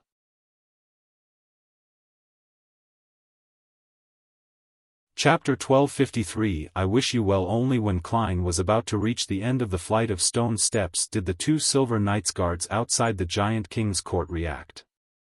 They turned their heads as the orange glow behind their visors flashed twice, as though it was confirming the identity of the visitor. Furthermore, they had a moment of confusion. Half of Klein's face was normal, and the other half was terrifying. The right side of his mouth curled up exaggeratedly. The transparent maggots on his left slowly twisted, revealing a frightening and indifferent smile. Thud. With his right foot crossing the final step, he arrived at the platform where the Giant King's court was located. Suddenly, a silvery white crack appeared on Klein's forehead as countless silver rays emitted from his body. His entire body instantly shattered into pieces of flesh and blood. These fragments floated up and quickly thinned and faded, turning into paper shreds. Klein in his top hat and black trench coat appeared one after another in different spots. However, they were all ripped apart by the silver sword beams. Some of them degenerated into illusions, while others turned into paper figures. At this moment, a figure suddenly appeared outside the main door of the Giant King's court where two guards had disappeared. It was a huge doll dressed in a dark and complicated long dress with evil vines wrapped around it. Rionette Tinker. When Klein climbed up the stone steps, the person he summoned was none other than Miss Messenger. However, she had appeared in wraith form, so Colin Iliad, Lovia, and Derek didn't see her. At this moment, the two Silver Knights who had concealed their evil intentions and were hiding with the help of the light were chasing Klein out of instinct. They had already exposed their whereabouts after the angel-level powerhouse's prolonged observations. Rionette Tinker's bright red eyes immediately reflected a seemingly blank area. There was a flash of light, and a white rabbit suddenly jumped out of nowhere. It bounced around and circled the area, its eyes abnormally vapid. Immediately following that, Miss Messenger took a step forward and disappeared. In another area, the remaining knight in silver armor appeared. His actions turned stiff and slow. He had been possessed by a wraith. Klein, who had used himself as bait, stopped, blinking. He pressed his hand to his chest and gave a very ceremonial bow. "I've found the two of you. I wish you well." He straightened his body, raised his right hand, and snapped his fingers. Boom! The white-furred rabbit suddenly exploded, its flesh splattering all over the ground. Then, He walked towards the Silver Knight guard, who tried his best to struggle but to no avail. When the two figures crossed each other, Rionette Tinker's historical projection returned to the fog of history, while the Silver Knight followed closely behind Klein and very obediently returned to the edge of the stone steps with him. He had already become Klein's marionette. "We can enter." Klein smiled as he said to Colin Iliad and the others at the bottom of the stone stairs. Derek's eyes lit up as he inwardly marveled. Mr. World is really powerful. He managed to finish off 2 Silver Knight guards single-handedly so quickly. Colin Iliad turned his head to glance at Lovia. From her gaze, he could sense her heavy emotions. The City of Silver's chief had no change in expression. He held the 2 swords that refracted the light of dawn and steadily walked up the stone steps. He came to Klein's side and whispered, "Mutant?" Klein pressed down a worm of spirit that formed his left eye and smiled without answering. After Derek and Lovia walked up the stairs, the 4 demigods and a marionette turned and arrived at the main door of the Giant King's court. During this process, Klein stowed away the Silver Knight Beyonder characteristic that had seeped out from the rabbit. This was a reward for Rionette Tinker. According to the agreement between him and the angel, the spoils of war that Klein had obtained from summoning a historical projection would be split equally with Miss Messenger. Rionette Tinker took the Beyonder characteristic, while Klein obtained a Silver Knight marionette. He looked up at the main door and made the Silver Knight guard, who was much taller than him, take a few steps forward and insert the sword into the ground. Then, the Silver Knight bent down and stretched out his hands to press on the door that was dozens of meters tall. After a heavy screeching sound, the door with golden nails slowly opened. At this moment, the sun in the sky leaped, and the entire Giant King's court froze into an orange-red dusk. The huge door opened faster and faster, and the scene inside was gradually revealed to Klein and company. A grayish-white figure was covered in orange-red light. Countless stairs extended from behind the door all the way to the tallest and most magnificent residence of the Giant King. On the way, there were no obstacles. There were palaces and towers on both sides. Giant statues covered in iron-colored armor stood in front of different buildings, guarding the path that led to the residences of the god. "It's time for you to perform." Klein turned his head to the side and gave an exaggerated smile to Colin Iliad and Lovia. The former demon hunter, Colin, nodded slightly without any objections. Behind Lovia, an illusory figure covered in silver armor with dark red eyes that was several meters tall appeared. "Pa! Pa! Pa!" The giant statues on both sides of the Divine Kingdom staircase emitted silvery white beams as they emitted shattering sounds. The silver flowers that bloomed kept spreading upwards as if they were welcoming the guests. Before long, 3 Silver Knights, Colin Iliad, the soul grazed by Lovia, and the marionette controlled by Klein, cleared out the giant statues guarding the Divine Kingdom staircase, leaving only the area closest to the Giant King's residence. They didn't attempt it out of caution. At that moment, 2 figures flew out of the Giant King's palace and slid towards the 3 Silver Knights. One of them had a shadowed face, black, curly hair that reached its shoulders, and a pair of black wings on its back. The other was a pure shadow that distorted to the sides from time to time. They were Anuni, who had mutated at some point in time, and Klein's shadow, who were both under the influence of the Dark Angel. In the battlefield filled with thick fog, a layer of grayish-white dragon scales suddenly appeared on Audrey's body. This was a result of her seeing something she shouldn't see. Even with the fog blocking her view, high-level creatures at the angel level could still corrupt and damage living beings that saw them. As a demigod of the spectator pathway, Audrey immediately retracted her gaze and calmed her mind to control herself from losing control. As her thoughts raced, she took a few steps back and used psychological invisibility to hide in the thick fog. She was in no hurry to infiltrate the Intis and Fasak allied forces camp.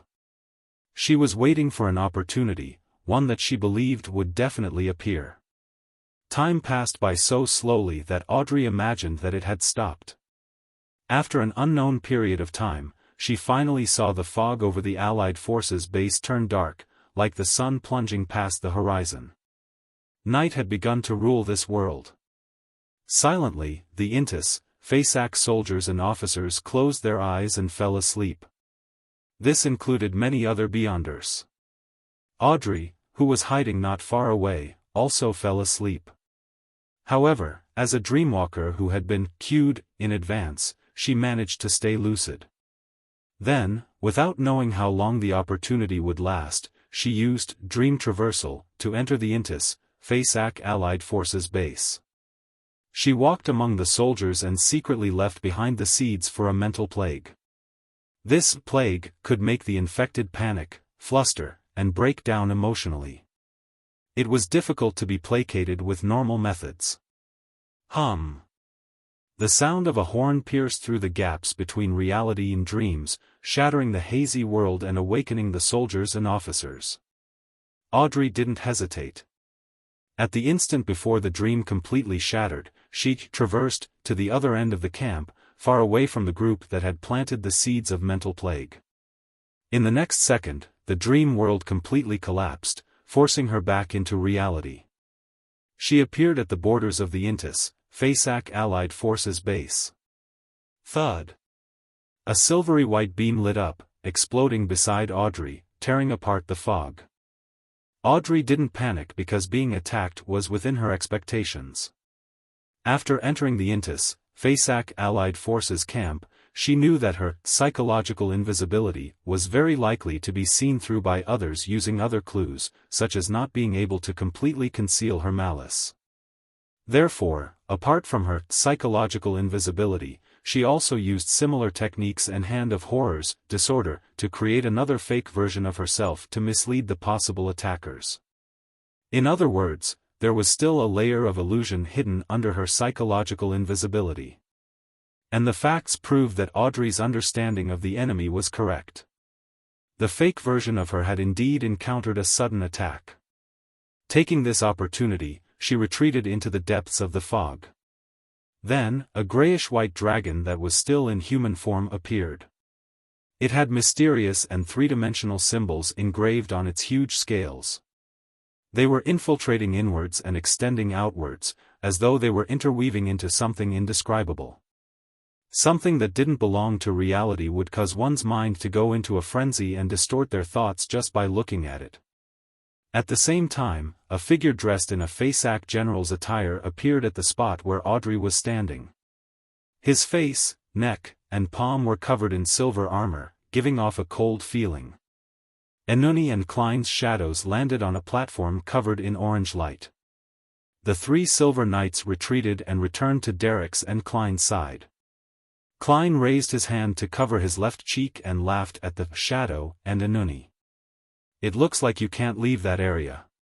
He took a few steps forward and spread out his palms. He sked and said, "What a pity.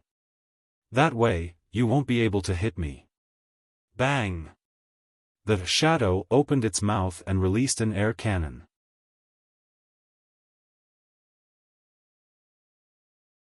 Chapter 1254 Exaggerated Bang.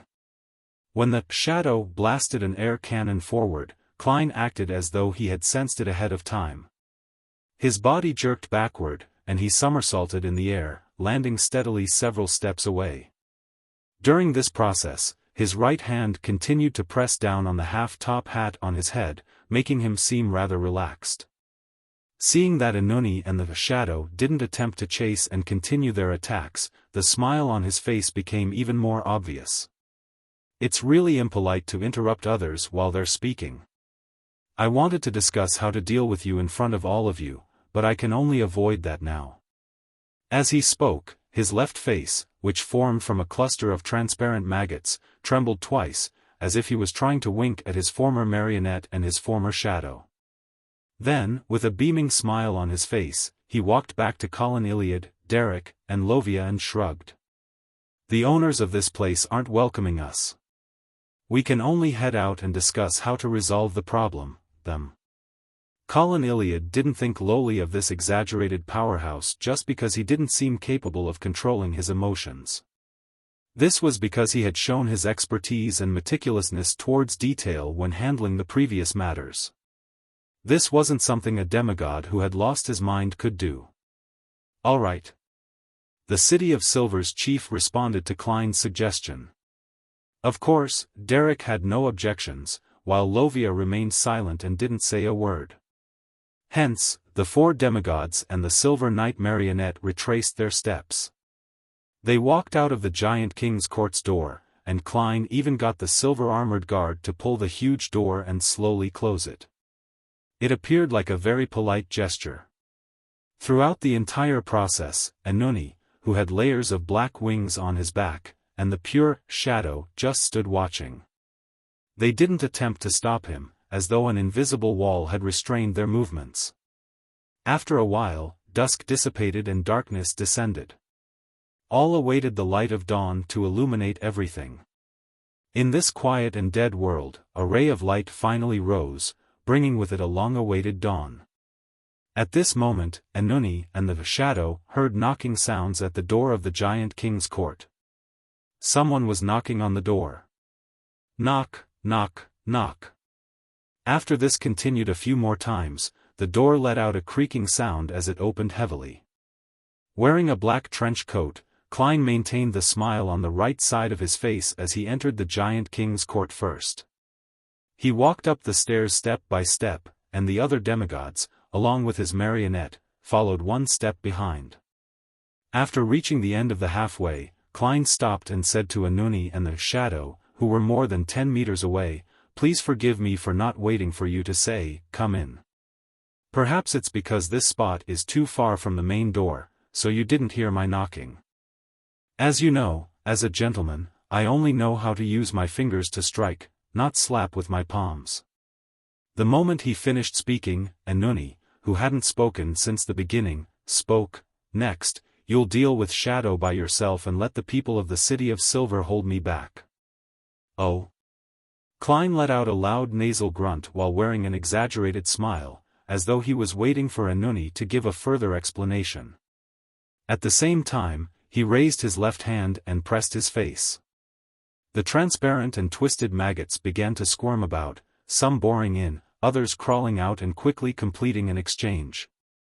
With a shadow over his face, Anuni, with his black, slightly curled hair that reached his shoulders, continued in a deep voice, "You didn't summon a projection from the historical void in advance because you know that Shadow can summon the projection of the Staff of the Stars and simulate the powers of the Angel of Time. It will accelerate the flow of time to disperse your angel helpers."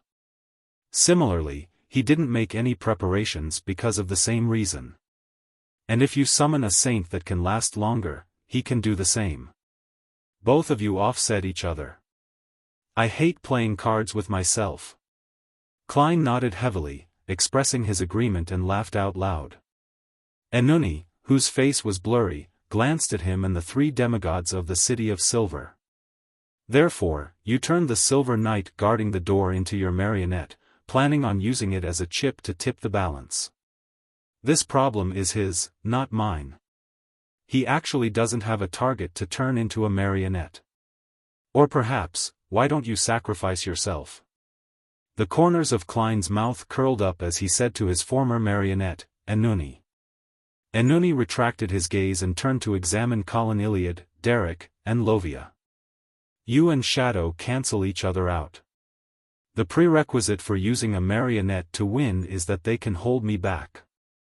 Just as he said that, the two shoulders of the marionette that had been corrupted by the power of the sleeping dark angel squirmed as a head grew out of each. The three heads were covered in shadows and had black curly hair that reached his shoulders. However, they gave people the feeling that one was young and the other old. Before Klein and the demigods could react, Anuni's right body suddenly tore apart, causing the aged head to take away a third of his body. The body that split apart rapidly squirmed and instantly became complete. On the shadow over the head's surface, a pair of eyes protruded with vertical, pale golden pupils. Suddenly, the magnificent staircase leading to the ancient god's residence collapsed, turning into a desolate moor. At the end of the moor was a pitch-black city overgrown with weeds. City of Silver.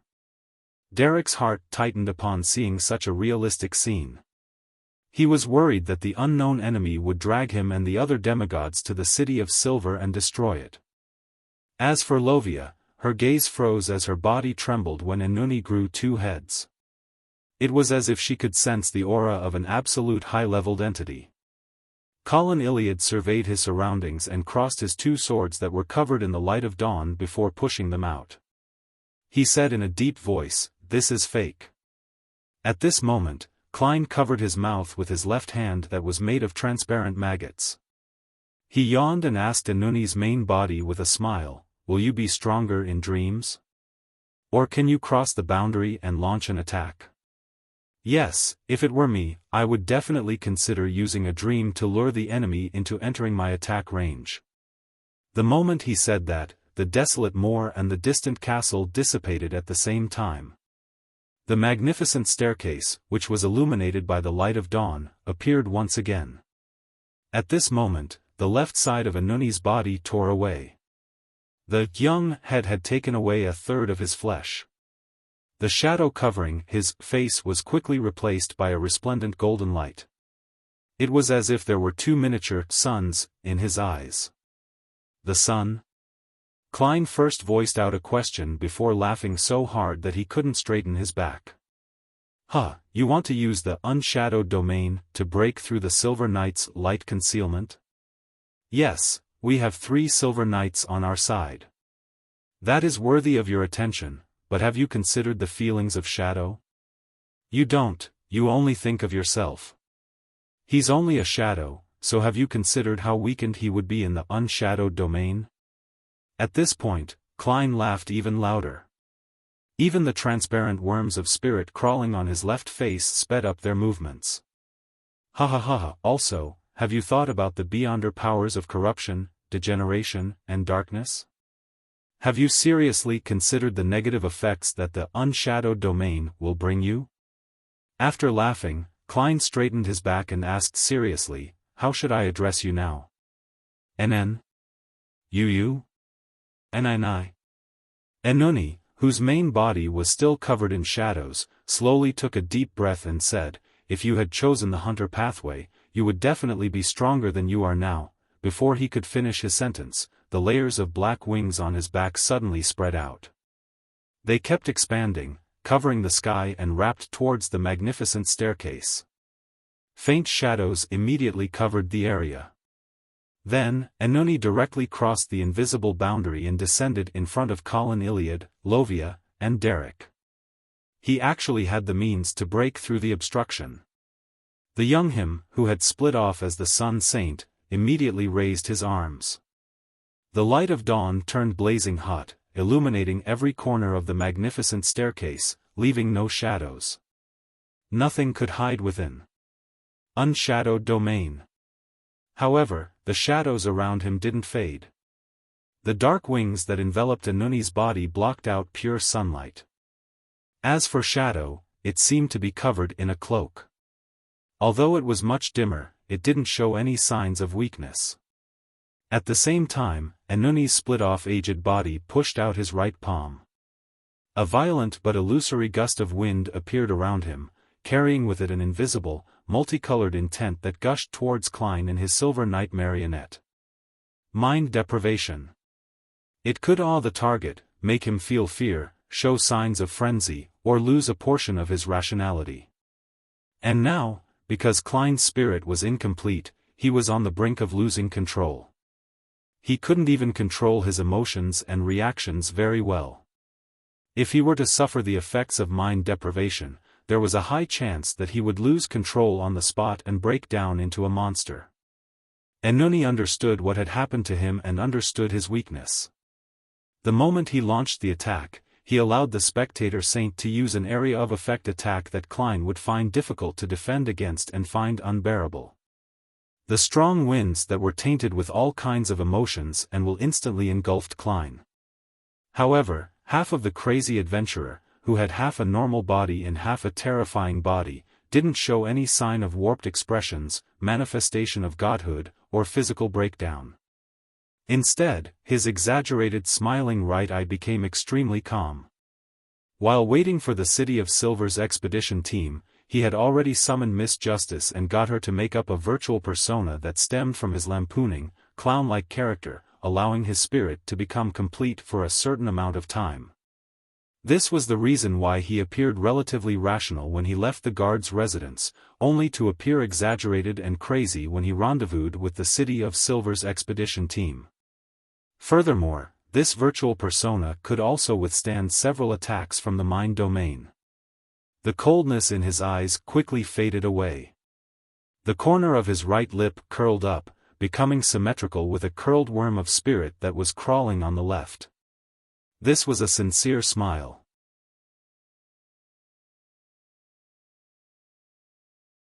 Chapter 1255. Mocking himself as the smile of sincerity appeared on Klein's face. The face of the spectator saint that Inuni had split suddenly cracked open. The silver cracks were all over the place, intertwining with each other, appearing extremely chaotic. Klein seized the opportunity and used his silver knight marionette's silver sword to condense a silver rapier to attack him. A sharp light shot out, dicing that figure into countless small pieces. However, these small blocks were abnormally illusory, with zero corporealness. The spectator saint had used the technique of psychological invisibility to create an illusion, concealing his existence. Swoosh! Swoosh! Swoosh! Silver beams of light either blazed towards the spectator saint that Inuni had split off, or directly leaped out from the target's location, erupting from within. The spectator saint relied on the speed and agility that a powerful body brought. He constantly changed positions and dodged, preventing himself from getting injured. As he had a precise understanding and control of his psyche and mind, Klein's intuition for danger prevented an image from forming in his mind, so it was difficult for Klein to predict his actions. Therefore, Klein couldn't let the silver rapier lay in wait and strike out where he appeared. Tap! Tap! Tap! The huge knight, who was covered in solid silver armor, held his broadsword and charged at his target, as though he could topple a mountain. Due to the existence of the unshadowed domain, Klein's silver knight marionette was unable to hide himself using the light. He could only directly attack. Upon seeing this, the spectator saint's body suddenly swelled, turning into a hideous, grayish-white scaled dragon that was covered in shadows, a manifestation of godhood. The dragon's body was huge, its gray scales firm. Its claws were powerful, and it managed to block the silver knight's slash. Bang! Bang! Bang! Bang! The giant and the giant dragon smashed through the brick rocks of the ancient divine kingdom, causing the palace to collapse. It was a mess. Klein maintained his exaggerated smile and seriously controlled his marionette to ignore Shadow. No, he still did some level of interference. He controlled the spirit body threads of himself, the marionette, the City of Silver's chief, Lovia, and little son, preventing them from being controlled by Shadow.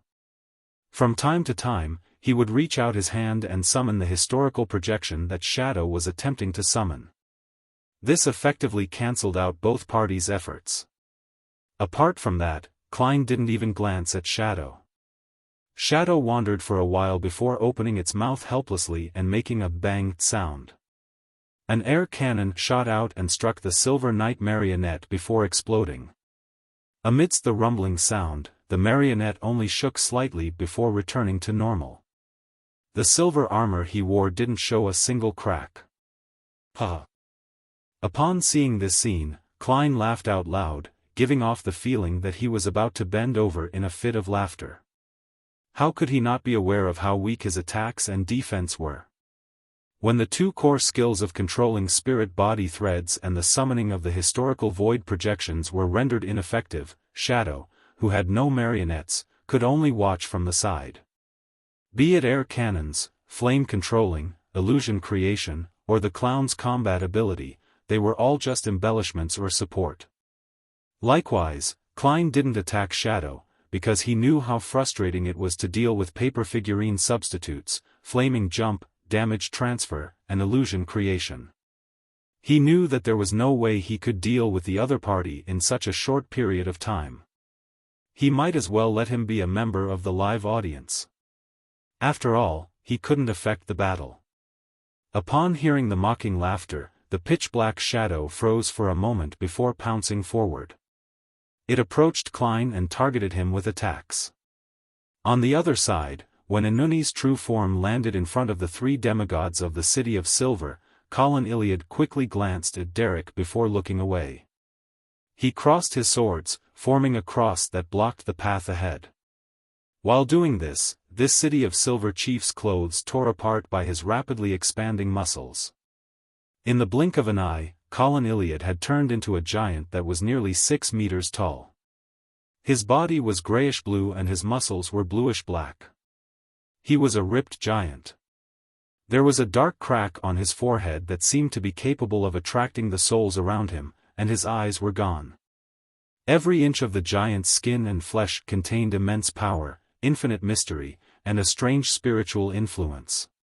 It made everyone who witnessed it inevitably feel a sharp pain in their psyche, turning them into a rampaging mess that wanted to destroy everything, including themselves.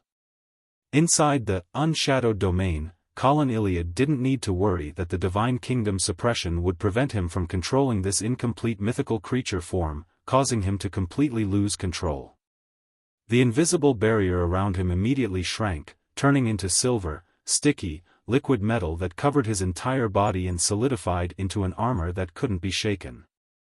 At that moment, the shadow on Inuni's body condensed into something corporeal.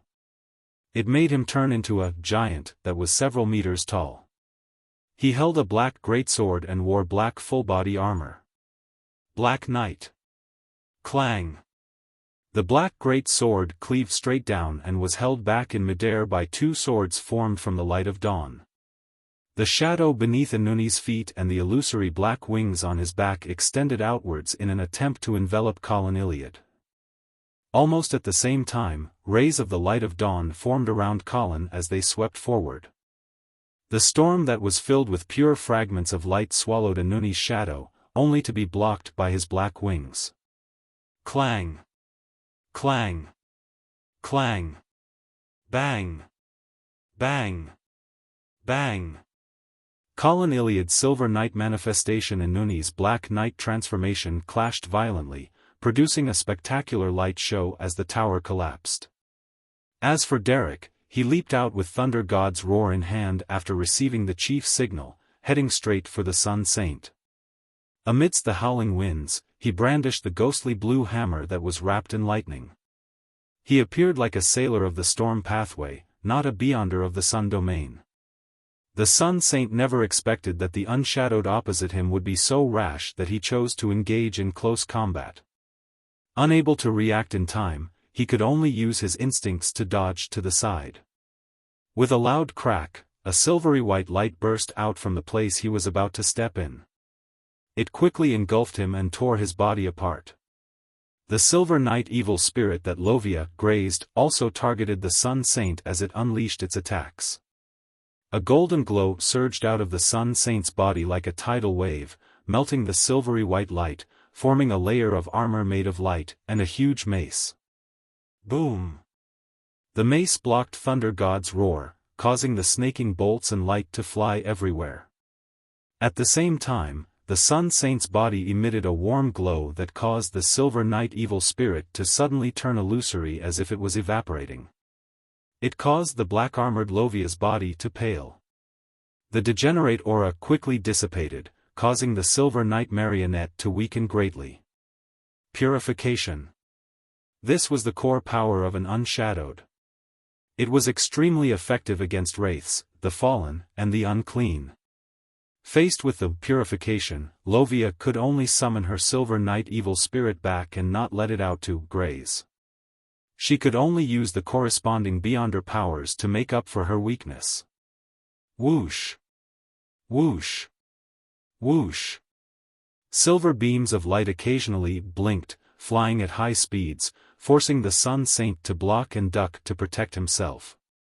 After taking a glance, Derek stopped brandishing Thunder God's roar again, nor did he pester the Sun Saint any further. He took a few steps back and cast his gaze towards the battle between the Black Greatsword and the Double Swords of Dawn. He then joined the battle between Colin Iliad and Anuni. His expression turned solemn as he spread his arms wide, as though he was hugging a gift from a deity. The unshadowed domain immediately became even brighter, as though sunlight had penetrated through the barrier and shone in. Right on the heels of that, a ball of pure light surrounded by countless holy flames descended out of thin air. It enveloped Colin Iliad and Anuni without any regard whether they were friend or foe. Flaring Sun. Flaring Sun of an Unshadowed. This was the theurgical spell that Klein had used to kill Megos and the fetus in her womb. It caused tremendous damage to creatures in the domain of corruption, degeneration, and undying. It could even directly destroy them. In the holy spherical light that was surrounded by holy flames, the illusory black wings on Anuni's back began to emit a faint mist. The pitch-black armor covering his body melted and part of his body cracked open, igniting his leaking degenerated aura. Colin Iliad was also injured. The silver armor on his body turned into liquid metal. Derek didn't pay much attention to this. He once again used Flaring Sun and once again enveloped Anuni and Colin Iliad. He believed that compared to the enemy who was of the degeneration and corruption domain, the chief who was of the warrior pathway would suffer a lot less damage under the assault of Flaring Sunday. He was able to last much longer. And after dealing with the main enemy, he could get Mr. World to summon Life's Cane to treat the chief. This was the fastest way to deal with Anuni. This wasn't something that Derek had come up with himself, nor was it part of the plan that Klein had come up with. It was something that Colin Iliad had suggested himself. Previously, when they were discussing outside the door, Klein had only introduced Anuni and the Shadow's possible abilities. He didn't come up with any proposals and had left it to the City of Silver's chief to decide on the battle plan. This was because he knew that Shadow understood him very well. He could think of anything he could think of. If it was based on his own train of thought, it would be easy to resolve. Therefore, trusting an experienced former demon hunter was the best solution under the present circumstances. Colin Iliad didn't stand on ceremony. He confirmed that the main target they needed to deal with was Anuni, who had been corrupted by the Dark Angel. He formulated a plan around this key point and came up with a plan to clinch victory through internecine means.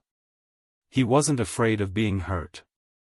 He was only worried that there wouldn't be an opportunity such as this. The spherical light that was surrounded by infinite holy flames blasted down, illuminating the surrounding area. It made Klein's shadow dim significantly, making Anuni's black wings become fainter and fainter, almost to the point of an illusion. But at this moment, a pair of black wings suddenly separated from Anuni and transformed into a deep sea.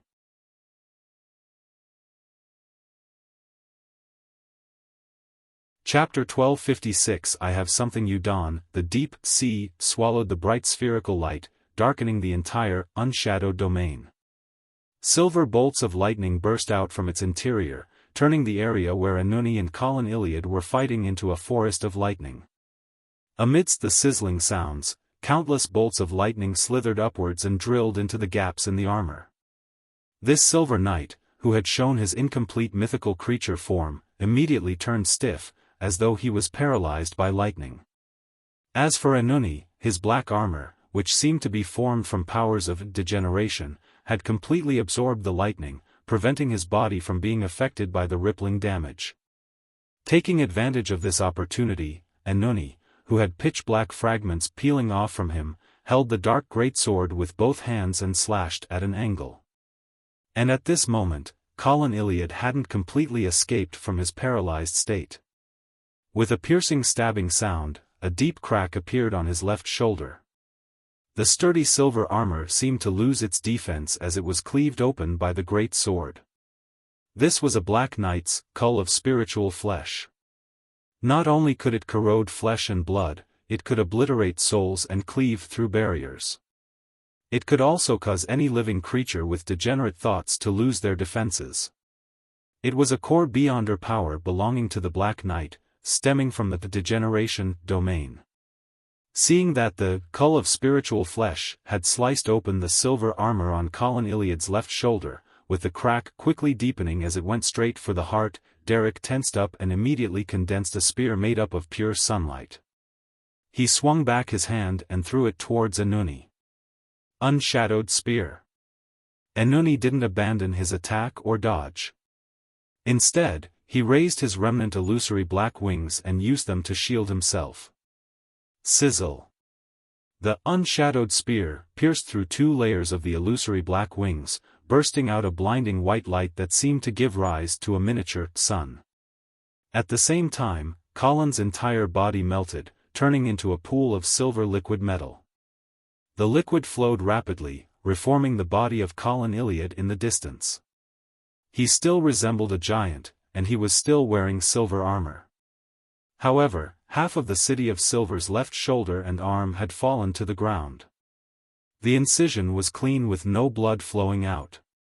With the use of mercury liquefaction, Colin Iliad sacrificed an arm to avoid Enuni's lethal blow. His gaze behind his visor didn't waver at all. He grabbed the remaining Sword of Dawn and ran towards his target once again. It was like an unusually terrifying steam locomotive that exceeded its speed limit. Derek quickly condensed his unshadowed spear again from the side, causing the spears of light to fly towards Enuni. During this process, he opened his mouth and solemnly said, "God says that the purification is effective." This was the beyonder powers of a notary at the unshadowed level. Its compatibility with the unshadowed domain created by the Sun Saint made the battlefield brighten even more, causing the degenerate auras on Enuni and Lovia to further weaken. God said it's ineffective. The Sun Saint immediately denied Derek's proclamation, causing the unshadowed domain's purification effect to return to its former state. Amidst the crackling sounds, the unshadowed spear approached Enuni. As for the black illusory wings on the Black Knight back, a few pairs had already faded under the miniature sun's illumination. He only had half left. Enuni couldn't effectively dodge the pure, bright long spears closing in on him since his hands were full fending off Colin Iliad. He made a pair of illusory black wings spread out fully, disintegrating into darkness. As soon as the unshadowed spears came into contact with the darkness, they were stained with a layer of thick, sticky blackness. They either instantly corroded and broke, piercing the magnificent staircase, or left a curved arc in the air as it spun around and tore at Derek Berg. All of them degenerated at that very moment. Upon seeing this, Derek followed his battle instinct that he had honed from all his years of training in his patrolling and exploring experience. He jumped forward and rolled. Sizzle. Black spears landed behind him, corroding a large segment of the staircase. At this moment, the Sun Saint was also throwing unshadowed spears, creating pure white beams that shot across the air. This forced Lovia to use one of her grazed souls to constantly blink in an attempt to approach the enemy. To her dismay, she could only use the ability of one soul at a time in such a state. She couldn't blink while condensing Silver Rapier to cull the Sun Saint from a distance to create an opportunity for herself. Meanwhile, the battle between Klein and his shadow was exceptionally intense. Amidst the booming sounds of air cannons, the flaring of scarlet flames, pieces of paper scattering in all directions, and illusions turned into bubbles described the battle. The Silver Knight marionette had basically suppressed the spectator saint. After all, no matter how strong the Mind Dragon's body was, it wasn't a match for a demigod of the giant pathway when in close combat. Of course, the spectator saint wasn't in any danger. After all, he had revealed an incomplete mythical creature form. If it wasn't for the fact that his opponent was only a marionette, and Klein had already digested the Sequence 3 potion and seen many high-level creatures. He could use his exposed godhood to interfere with his opponent's thoughts, slowly driving him crazy and losing his rationality. Without the advantage of the godhood's influence, the spectator saint could only use the hypnotist's battle hypnotism to force the target to act erratically, such as attacking in the wrong direction. Using this opportunity, he escaped from the melee battle and entered a psychological invisibility state again in an attempt to perform a sneak attack on Klein. A hypnotist's battle hypnotism could forcefully hypnotize the enemy during battle, making him do all sorts of erratic actions. However, such actions couldn't directly cause harm to the victim, and it couldn't be maintained for too long, as the target would quickly wake up.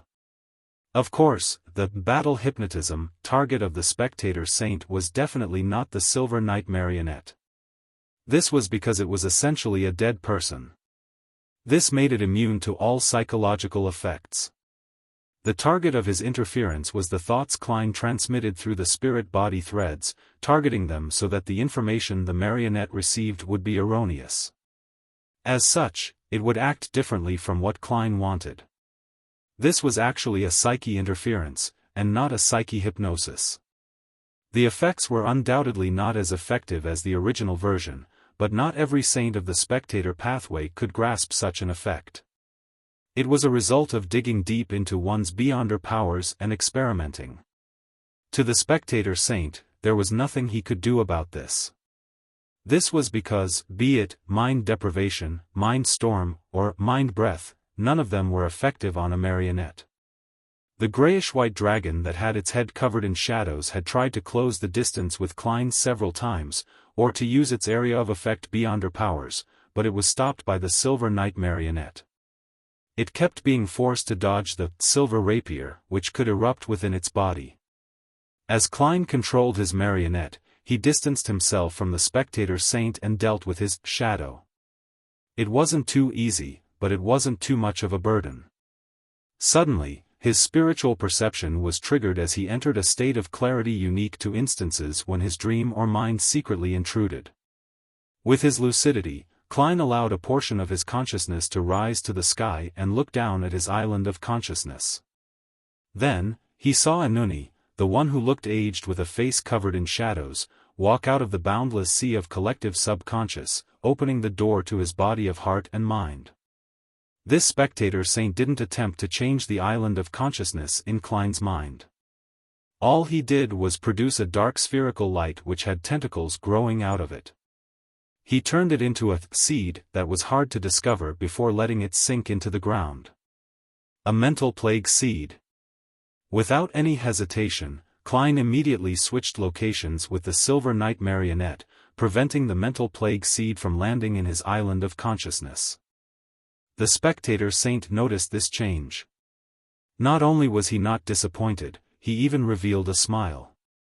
This was because he had long used virtual persona to secretly plant the mental plague seeds on the still island of the Silver Knight marionette. Although this couldn't affect the marionette, it could unknowingly corrupt the enemy who swapped positions with the marionette and other targets in the surrounding areas. This was a kind of corruption and infection that targeted the island of consciousness and the psyche. It wasn't a direct attack, so it was difficult to use virtual persona to offset it. When the time came, the problem that Klein had temporarily concealed with virtual persona would completely erupt. He would quickly plunge into a passage for losing control, entering an irreversible situation. Shadow was no stranger to such situations, as Vin Rambus had used such a method before. As he secretly laughed at Klein for becoming crazy, reckless, arrogant, and acting like a clown, one who had forgotten lessons of the past, he snapped his fingers, summoning a scarlet flame. He then used it to jump over, embroiling himself with Klein. Another round of paper shreds flew in all directions as the intense battle destroyed the afterimages. After a short while, Klein suddenly stopped. He raised his left hand that was wrapped with transparent maggots and covered his left face. Ha ha ha, ha ha ha. He let out a maniacal laugh, controlling the spirit-body threads around him like a madman, no longer distinguishing between friend and foe. On his right cheek, pale meat tendrils protruded out, as if they were worms of spirit that were about to bore out. When Shadow saw that Klein had gone crazy and was about to lose control, he was worried that he would be infected by the mental plague. He hurriedly made a scarlet flame rise up and swallow himself. In the distance, his figure emerged from the flames that had yet to extinguish. At this moment, the Silver Knight marionette would occasionally launch an attack and occasionally do a twitching dance. It was obvious that it wasn't under normal control. He no longer had the strength to stop the mind dragon manifested by the spectator saint. He allowed the other party to spread out his wings and fly into the air above Klein. He was prepared to use mind breath. The spectator saint didn't want to give his enemy who was infected by the mental plague a chance to breathe. He wanted him to immediately lose control. Suddenly, this mind dragon's actions became sluggish, as if every joint was injected with glue. In the next second, a silvery white beam erupted from his body, splitting his flesh and blood, tearing apart his spirit body. With his back bent, the laughing Klein slowly straightened his body calmly. He released the palm covering his left cheek, and he smiled at Shadow in the distance. Behind him, wave after wave of silvery white beams tore apart the mind dragon, turning it into pieces of pitch-black flesh. They fell to the ground, and the knight marionette in silver armor retracted his broadsword and looked coldly at Shadow. Looking at the slightly lost Shadow, the few worms of spirit on his left face curled up and stimulated the curved corners of a smile. You haven't seemed to have noticed that I have something that you don't.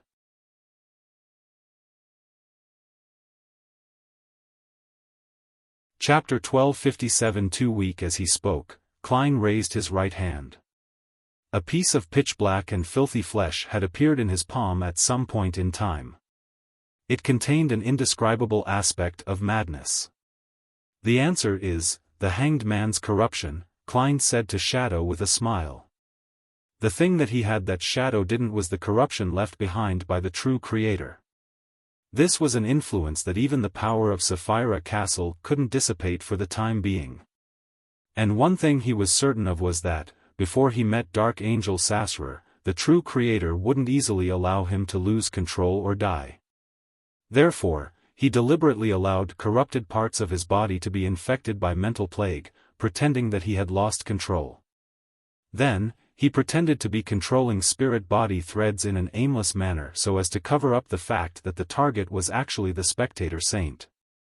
When the opponent launched a further attack, he successfully entered a sluggish state, creating an opportunity for the Silver Knight marionette. As he expected, the corrupted parts of him wrapped around the seeds of the mental plague, preventing the negative effects from erupting. During this process, Shadow had distanced herself from Klein because of his concern about the effects of mental plague. This made him fail to notice the abnormality of the spectator saint's spirit body threads. How could Klein not know how careful and cautious he was? Of course, Klein couldn't predict the kind of changes the corruption would bring when he met Dark Angel Sassurer. Would the mental plague that had been suppressed leak out and cause certain effects? All he could do was resolve the problems at hand. Upon hearing his words, the pure Shadow suddenly burst into a scarlet flame that instantly engulfed him. At the edge of the unshadowed domain, near the place where the giant king resided, a wisp of fire rapidly rose up as Shadow appeared. He didn't hesitate to escape. He ran towards the palace which acted as the resting chamber for the slumbering Dark Angel, completely ignoring Enuni and the Sun Saint. When Klein, who was using his virtual persona, saw this scene, he was stunned. He couldn't help but smile with the worm of spirit and shake his head. I'm actually that timid? He suspected that Shadow, which splintered off from him, had taken away most of his caution and carefulness, leaving behind more of his impulsiveness and recklessness. Pa! A silvery white beam lit up and smote the scarlet flames that descended outside of the unshadowed domain, shattering the pitch-black shadow that had just appeared. Klein hadn't wasted time muttering to himself. He had long controlled the Silver Knight marionette, then according to the distribution of the flames and his habits, he predicted the next few areas that Shadow would jump to. Then, he condensed silver rapier ahead of time and smote down the moment the flames descended. Unshadowed domain didn't have a barrier in the physical sense. Anyone could leave or exert influence on the outside world. However, the torn-up shadow eventually turned into thin pieces of paper and quickly disappeared. Another few burning scarlet flames descended, and the black shadow used them to jump, moving closer to the open door of the giant king's residence. The silvery white light that subsequently tore him apart had only managed to take down his paper figurine substitutes. From Sequence 5, Beyonders of the Warrior Pathway had the ability to see through illusions. Without the aid of psychology invisibility, paper figurine substitutes were obviously more useful than illusion creation. It was only a situation when two seers were in combat that scenes of shredded pieces and illusions would occur. In just 2 or 3 seconds, scarlet flaming columns rose outside the giant king's residence, as though they were releasing fireworks to welcome a guest. In the next moment, Shadow jumped into one of the flames and hid in the area where the dark angel lay in slumber. But at that moment, a figure quickly appeared in front of the scarlet flaming columns. He wore a black long trench coat and a half-top hat.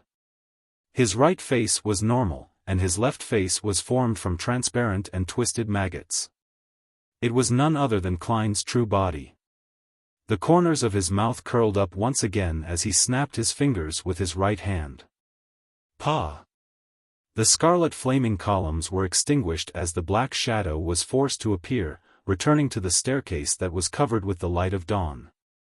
Flame controlling. The reason why Klein could rush outside the giant king's palace to intercept Shadow ahead of time was because, after Shadow decisively fled, he was no longer able to effect his summoning of items from the historical void. He easily took out creeping hunger and switched to the traveler's soul.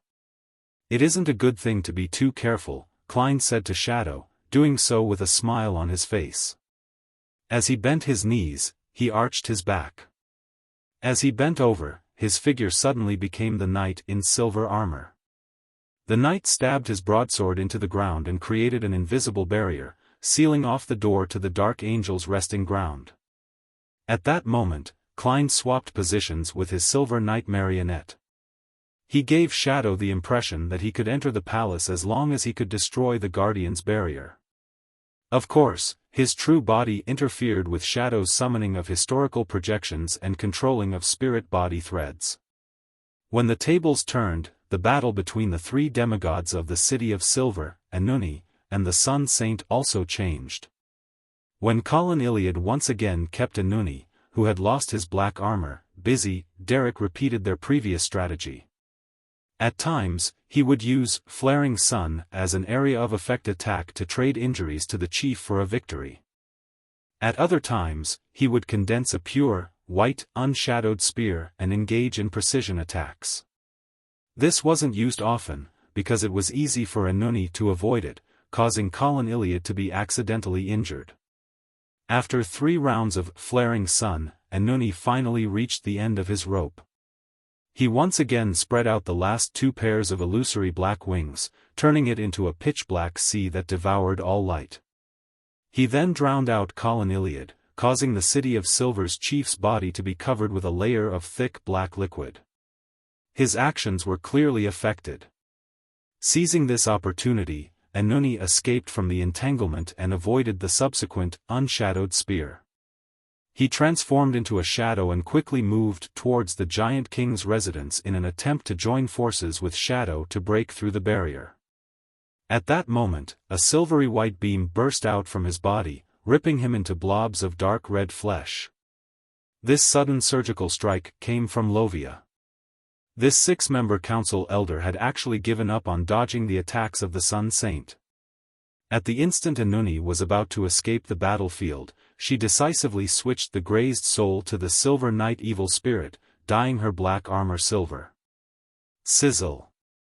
The dazzling white and pure, unshadowed spear hit the lady, causing her to shrink slightly and the blazing sun to completely devour her. The blobs of flesh in Anuni's body remained sentient. They quickly gathered together in an attempt to rebuild the body. However, at this moment, the black sticky liquid restricting the movement of Colin Iliad exploded with specks of light. They turned into a storm and tore through the obstruction, allowing the silver armor to resurface. Right on the heels of that, the gigantified Silver Knight took a step forward and swung the Sword of Dawn in his hand, allowing the hurricane of light from before to continue sweeping forward, inundating the blobs of dark red flesh.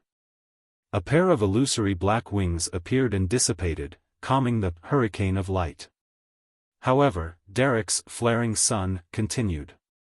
Holy flames ignited every blob of flesh and drop of blood, melting everything with pure light. When the Sun Saint saw this scene, he knew that it was impossible for him to escape the fate of being destroyed. He didn't bother dealing another blow to Lovia and turned around, about to withdraw from his unshadowed domain. Suddenly, he heard a voice filled with malice and corruption, "Slow." Lovia struggled to free herself from the remnant powers of Unshadowed Spear and teleported to a spot not far from the Sun Saint. Then, she switched the grazed soul to a devil and used the language of foulness. At that moment, the black armor on her body had completely shattered. There were many cracks on her purple-patterned black robe, revealing her slowly squirming flesh. Her aura was rather weak. The slow that wasn't at the level of a demigod couldn't affect the Sun Saint for too long. However, this was enough for Colin Iliad. He condensed a silver rapier and made it teleport to the enemy. This silver rapier experienced a random mutation. It directly pierced through the holy armor of the Sun Saint and exploded in his body. Silver light bloomed as the Sun Saint blasted into countless pieces. Pa! Pa! Pa! The flesh fell to the ground and vanished in a blink of an eye, as though they had returned to the pages of history. After the battle ended, the three demigods of the City of Silver immediately approached the Giant King's residence and pincered Shadow. Shadow leaped and attempted to hide in the fog of history. However, just as he saw the grayish-white fog, he was pressed down by a hand wrapped by transparent maggots. Neither him nor Klein dashed to the time before the first epoch, because they knew that the other party would definitely stop them or wait there. With nowhere to hide, Shadow immediately fell into the encirclement of the three City of Silver demigods. His various powers were also offset by Klein. Even Flaming Jump was affected by flame controlling, making it difficult for him to escape his predicament. More than 10 seconds passed. After the paper figurines were torn apart, Shadow finally expended all his substitutes. He was then stabbed in the abdomen by Derek's unshadowed spear. A round of blinding white light and a miniature sun exploded. The pitch-black shadow quickly faded and completely melted. Klein felt a stabbing pain in his head, and his mind, which was on the verge of losing control, suddenly relaxed. He instinctively looked to his feet and saw that under the illumination of the light of dawn, a faint black shadow extended out from them. Too weak, Klein bent his back slightly and couldn't help but mock himself. After all, without the powers of a scholar of yore, without a marionette, and without the ability to control spirit-body threads, a seer was relatively weak against other demigods of the same sequence. His spirit had been restored to its original state, but he had yet to remove the virtual persona. Furthermore, he had no intention of immediately summoning Miss Justice's historical projection to do this. As he had been corrupted by the Dark Angel, and Nuni had shown the characteristics of the Sun, Spectator, Storm, and Secret Suppliant pathways. If he wanted to enter the Giant King's residence, he had to be wary of psychological influences. Virtual persona was a very good defensive measure. At that moment, the transparent maggots on the left side of Klein's body quickly settled down, returning to his flesh and skin. However, due to the crazy effects of his virtual persona, there was still a translucent layer on the surface, allowing people to see the worms of spirit hidden underneath. When Derek, Lovia, and the others cast their gazes on him, Klein straightened his back and reached out to grab Life's cane. He pointed at the open door of the Giant King's residence and laughed. "Make every second count. The Dark Angel is waiting for us inside.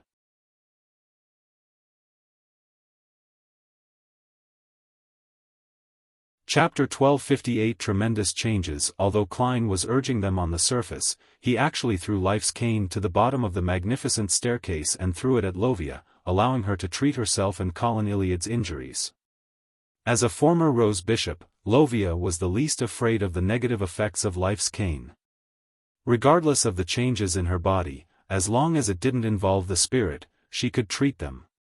At the same time, Derek quickly ran towards the collapsed battlefield in the middle of the stairs, picking up the severed arm of the chief.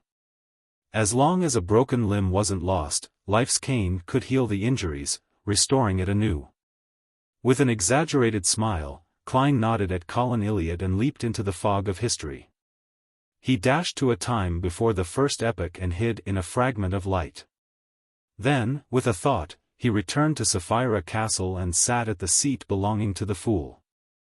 With the help of the crimson star corresponding to the Fool, which was constantly contracting and expanding, he checked the situation inside the Giant King's residence. However, under his true vision, there was a deep darkness inside, indistinct and indiscernible. As expected of the left hand of God. The Deputy of Heaven, a king of angels that is suspected to be related to the Chaos Sea. Klein sighed silently as he frowned slightly. He now suspected that, even if Little Sun entered the palace and prayed inside, it would be difficult for him to see the exact situation through the darkness. Unless he became an angel and truly gained ownership over Sapphira Castle. In addition, Klein's spiritual intuition told him that there were still many unknown effects hidden in the slumbering grounds of the Dark Angel. He definitely couldn't be careless. He immediately reined in his thoughts and observed the situation around him. He searched for high-level existences like Adam and Amon, but he didn't find anything unusual. After letting out a breath, Klein hurriedly shattered the Miracle Invoker Beyonder characteristic that he had separated from the curtain. He made the parts consisting of sequence 9 to sequence 3 gather together, making the sequence 2 portion pure. Then, he returned to the historical fragment and was once again affected by virtual persona, becoming more like a clown. In the next second, he left the grayish-white fog and reappeared in front of the door that opened into the residence of the Giant King. The Silver Knight marionette that had inserted the sword into the ground and created an invisible barrier immediately stood up. At this moment, the severed arm of Colin Iliad had already been reattached. Lovia had also recovered from her injuries. However, at some point in time, a few golden wheat heads grew from the back of her head and swayed. They walked to the door together with Derek and returned Life's cane to Klein. After receiving it, he shook it and stopped maintaining the projection, making it vanish into thin air. Right on the heels of that, he made a grab with his right hand, intending to summon the historical void projection of Miss Messenger when she was in perfect condition. At this moment, Colin Iliad suddenly asked, "You plan on summoning that angel?" "It's not necessarily that one. I have too many choices." Klein spoke the truth in a slightly exaggerated tone. Colin had already dispelled his giant state and regained his original height of more than 2 meters. After all, maintaining an incomplete mythical creature form was still a huge burden to him. At that moment, he was wearing a silver armor he conjured. He held 2 swords that had returned to their normal sizes and said calmly, "That corrupted monster showed the characteristics of degenerating living creatures. The place where the Dark Angel sleeps should have similar effects. What the chief means is that the angel projection that Mr. World summons might rebel after entering the residence of the Giant King? And a fallen angel, even a projection, is easily able to make us pay a heavy price." Derek easily understood what the chief meant. On the other side, the flesh on Lovia's head was squirming as she enveloped the few wheat heads and fused them with herself. "Makes sense." Klein smiled and nodded, gently snapping his fingers. Then, he dragged out an ordinary raven from the fog of history, allowing it to fly past the open door and enter the dark interior. When the raven's figure was swallowed by the dark environment, Klein's eyebrows moved slightly. He turned his head and smiled at the City of Silver chief. "I've lost contact." Colin Iliad replied without any surprise, "That's a king of angels for you." Klein couldn't control the corners of his mouth from curling up. To him, this was a rather troublesome matter. It meant that he couldn't summon a historical projection to enter in his stead. The fact that his shadow had been sliced off also proved this point. "All right." As if stretching his wrists, he waved his hands a few times and took out a black staff with many gems embedded in it. 0 to 62, Staff of the Stars. He could only try to see if the sealed artifact projection and a marionette would degenerate and betray him. After all of them were prepared, Colin Iliad, Lovia, and Derek simultaneously cast their gazes towards the darkness behind the open door. Using the Staff of the Stars in his hand, Klein pointed ahead and said with an obvious smile, "This is going to be a dangerous journey. Everyone has a chance of dying. For you, and for me." With that said, he pressed down on his top hat and followed behind the Silver Knight marionette. Passing through the open door, he entered deep darkness.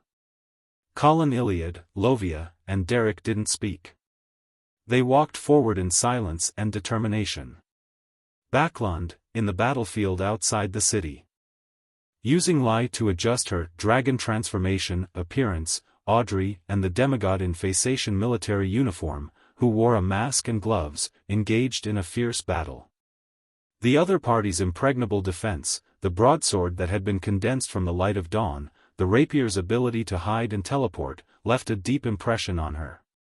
If not for the fact that she knew that the upper echelons of Faceak and Intis were mostly Silver Knights, Demon Hunters, Iron-Blooded Knights, War Bishops, Unshadowed, Justice Mentors, Alchemists, and Arcane Scholars, and had gathered intelligence in advance at the Tarot Club and did some homework, Audrey, who lacked individual combat experience, would have long been defeated.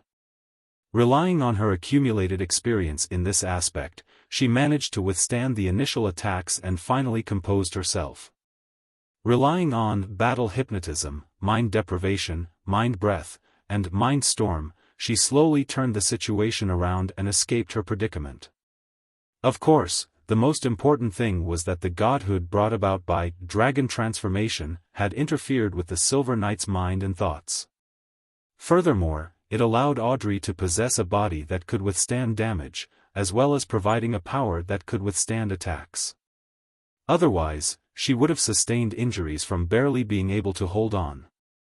And as a Sequence 3 Saint of the Warrior pathway, this Faceation general had a strong will and uniqueness that was unaffected by illusions.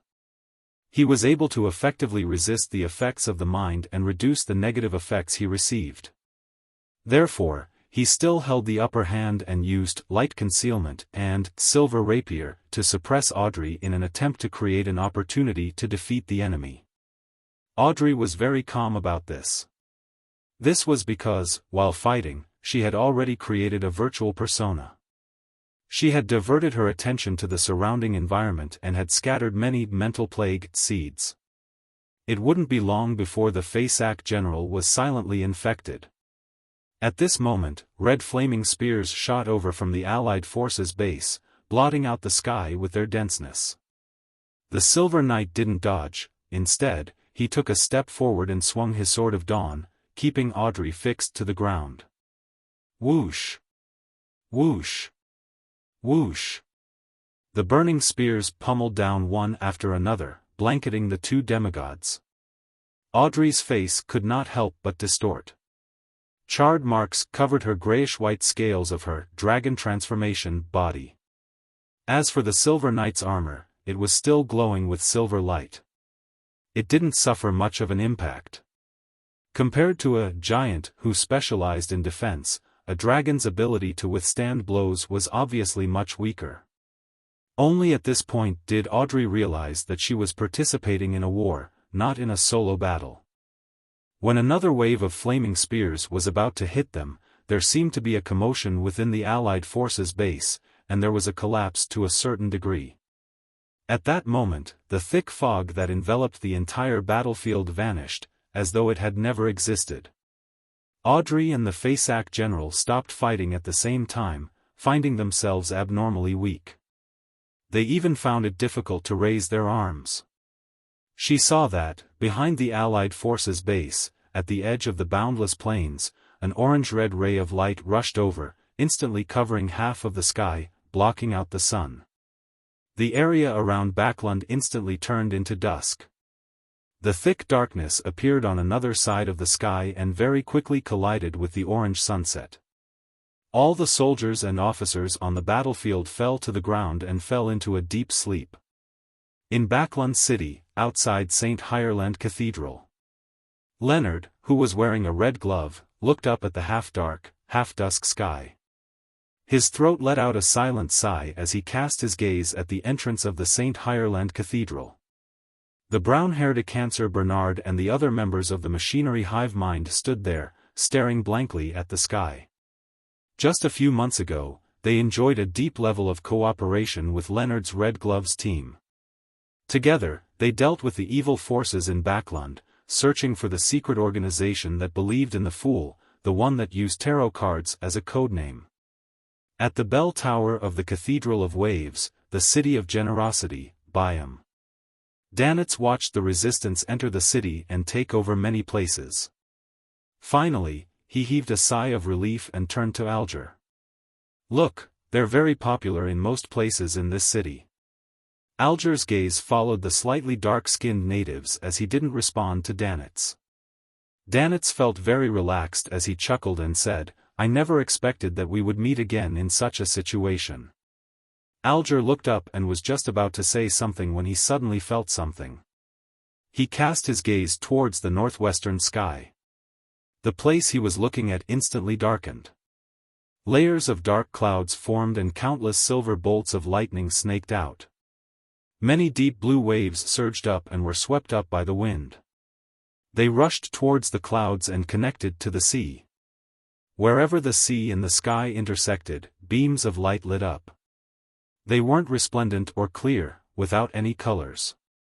They seemed to be formed from countless illusory objects.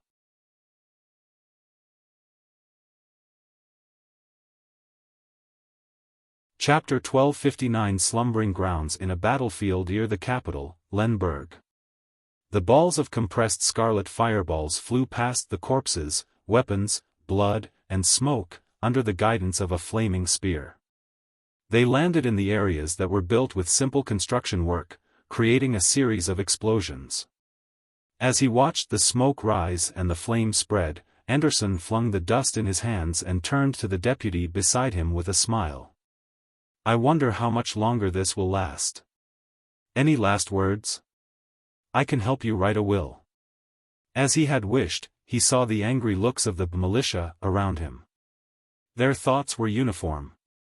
However, the militia didn't attack. The glint in their eyes slowly settled as they cast their gaze in another direction. "You actually didn't respond to my provocation." Anderson pricked up his brows. "This means that you're planning something." Without waiting for the deputy in the militia to respond, the hunter smiled and continued, "Y'all are planning on surrendering, right? Are you trying to protect your family and friends?" Seeing gazes sweep over, Anderson sked and shook his head. "You haven't become Beyonders for long. It's only through the war that you obtained the main potion ingredients from the enemy. Only then did you become hunters, provokers, and pyromaniacs. However, when it comes to plotting conspiracies, y'all are still too inexperienced. I'm very curious. Why don't you try to convince me to surrender together? I don't think I project the image of being very firm usually. Besides, I'm not a believer of the God of knowledge and wisdom." Having said that, Anderson looked thoughtfully at his deputy. "Is it because the enemy's brass is totally furious at me? They gave the order not to accept my surrender?" The deputy remained silent for a few seconds before saying, "Since you already know, why are you asking?" With a swoosh, the nearby militia raised their right hands and aimed their palms at Anderson, appearing to have come to a collective understanding. "If I don't ask, how can I be sure what everyone's thinking?" Anderson said with a smile without panicking. He rubbed his stomach with his left hand and placed his right hand into his pocket. It was unknown what he was looking for. At that moment, the sun in the sky suddenly expanded and became extremely huge. The blazing golden sun made Anderson and company unable to open their eyes. They found it difficult to think any further.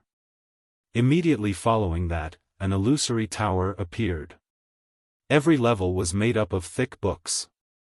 Each book had a brass eye on it. The higher one looked, the darker it became. It was filled with the aura of insanity, destruction, inauspiciousness, and disaster. The tower extended into the sky, as though it had encompassed the entire world within itself, including the gigantic sun. Backlund, within the Odora family's luxurious villa.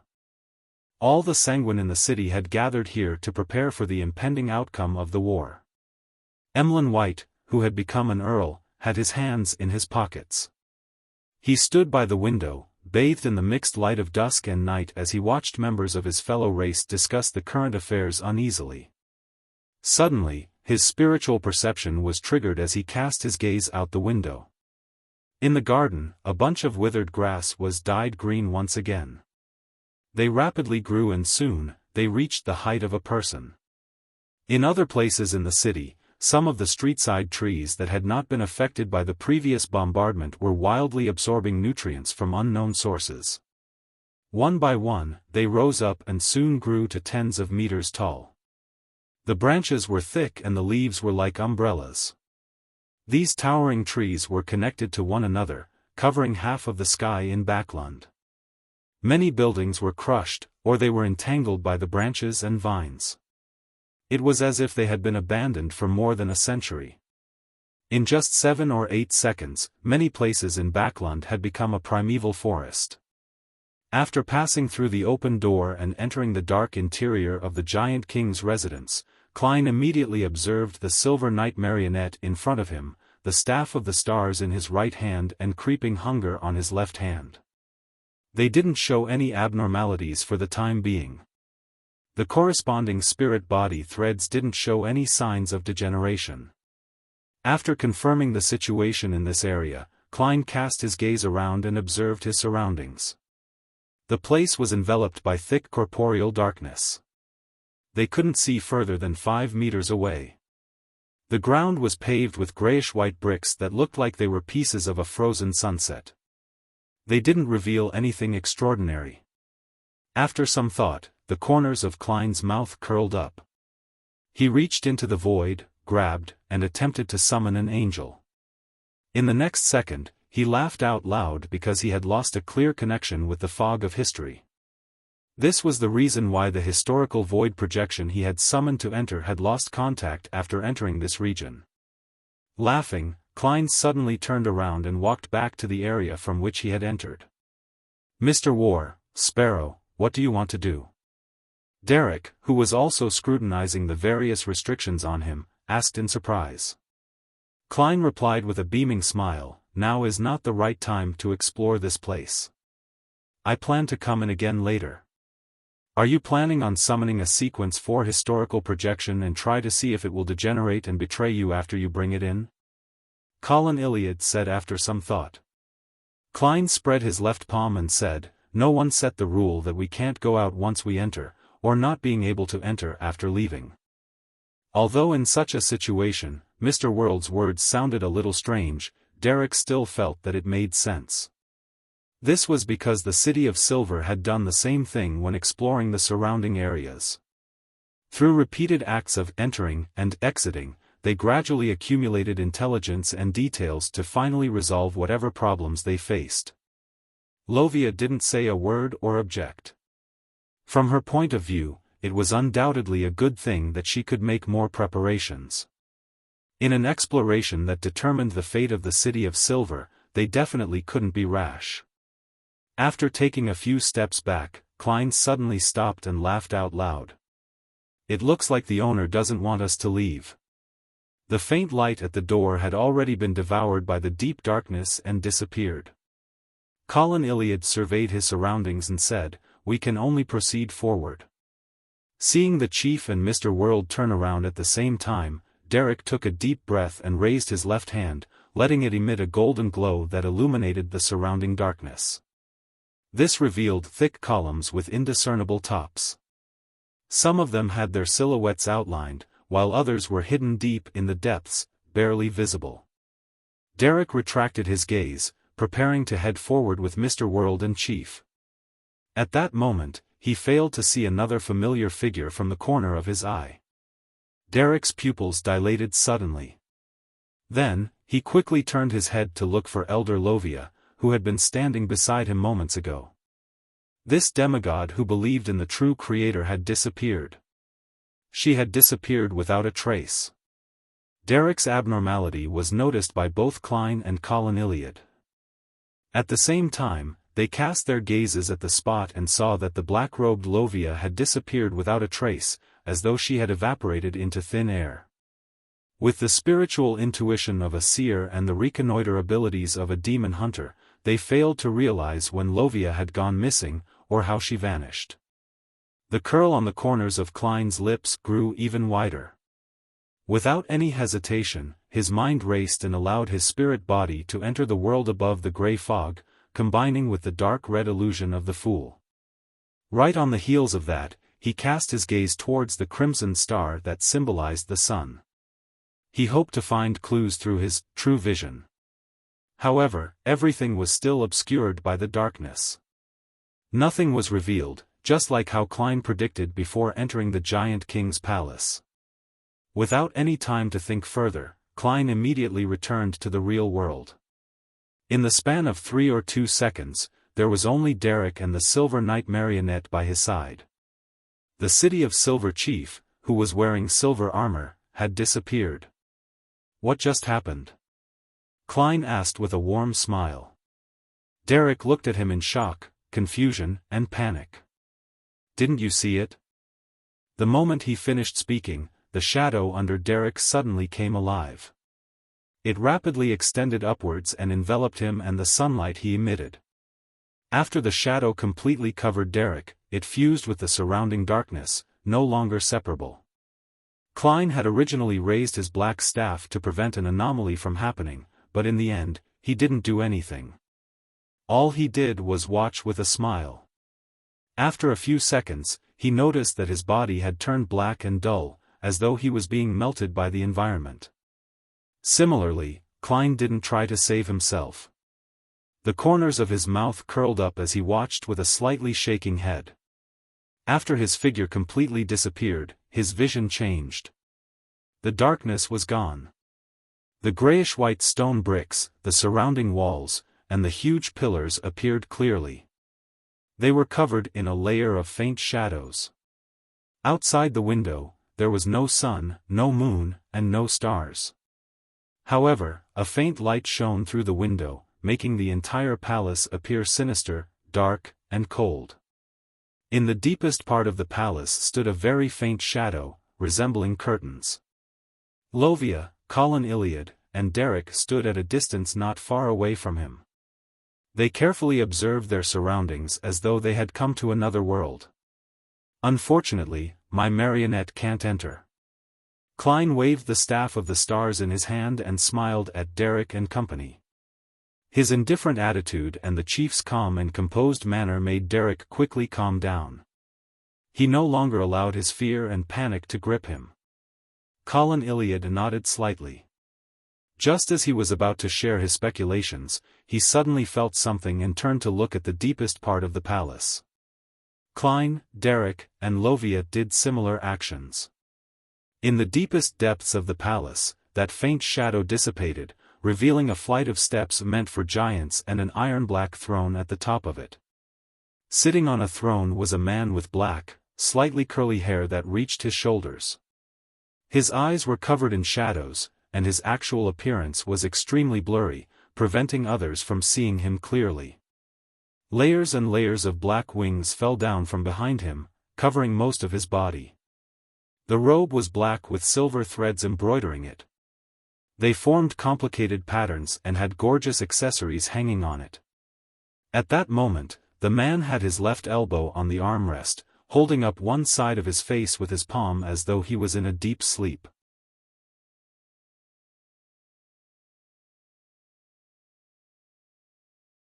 Chapter 1260 Omniscience. Without needing anyone to make the introductions, the four demigods present clearly understood a reality. The giant-like man who was sleeping on the iron-black throne was the left hand of God, the deputy of heaven, Dark Angel Sassurer. Amongst them, Wuxia could clearly sense the oppression coming from this absolute high-level existence.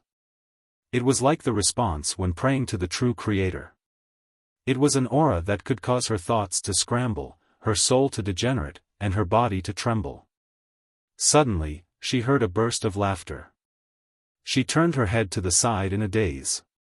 Klein bent his back slightly and laughed. He is still sleeping. Should we directly wake him, or wait for him to wake up? If we choose to wake him, how should we greet him? Hey, Your Highness Dark Angel? Rose Redemption Leader? These two questions sounded ridiculous and arrogant, but they had managed to shake off the influence of the environment and made Colin Iliad fall into deep thought.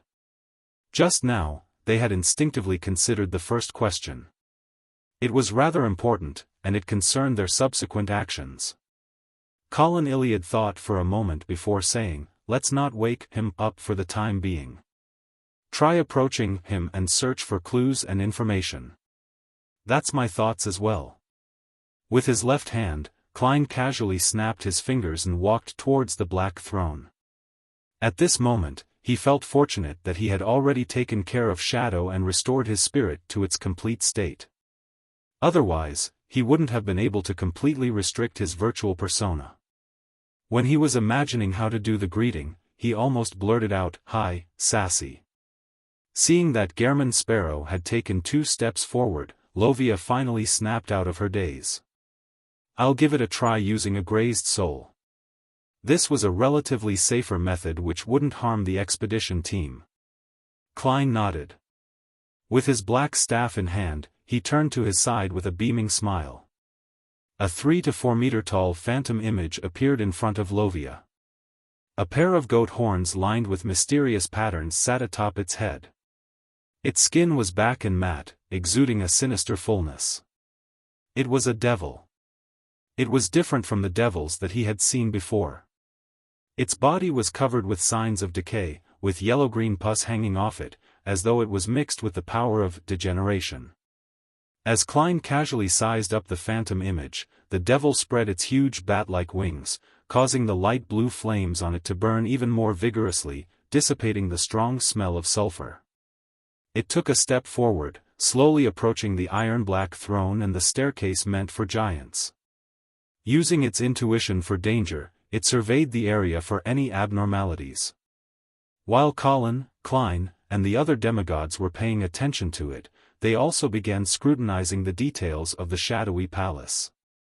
They discovered that behind the iron-black throne that Sassurer was sleeping on, there was a pair of dim, grayish-blue double doors that depicted sunset. This might be the door that leads to the outside world. This thought flashed across the minds of the 3 City of Silver demigods, Colin Iliad, Derek, and Wuxia. At this moment, the devil, who had traveled midway, suddenly paused. It was enveloped by a cluster of silver lightning and quickly faded away after being blasted to pieces amid crackling sounds. A pillar of light with swirling holy flames smote out of thin air, completely purifying the soul that belonged to the devil. Wuxia didn't feel any pain from losing her grazed target. She only frowned slightly and couldn't think of a better way to probe the way. Klein looked around and said with an exaggerated smile, "As expected, I'm the man for the job." As he spoke, he slowly walked forward. As he took out a box of matches from his pocket, he lit them one by one and casually threw them around. "I've always been a little timid." After throwing half a box of matches, Klein turned around and explained with a smile. And even Derek Berg wasn't convinced by this sentence. Following that, under the illumination of the scarlet flames, Klein continued walking towards the iron-black throne that might have belonged to an ancient god. When he arrived at the spot where the devil's soul was destroyed, his left palm suddenly tightened. Klein lowered his head and saw that creeping hunger had returned to its human-skinned form. An exaggerated crack opened in his palm. Inside were 2 rows of illusory white teeth. This sealed artifact was attempting to gnaw at Klein's flesh in a bid to consume both his body and spirit. Creeping hunger had degenerated. Tisk.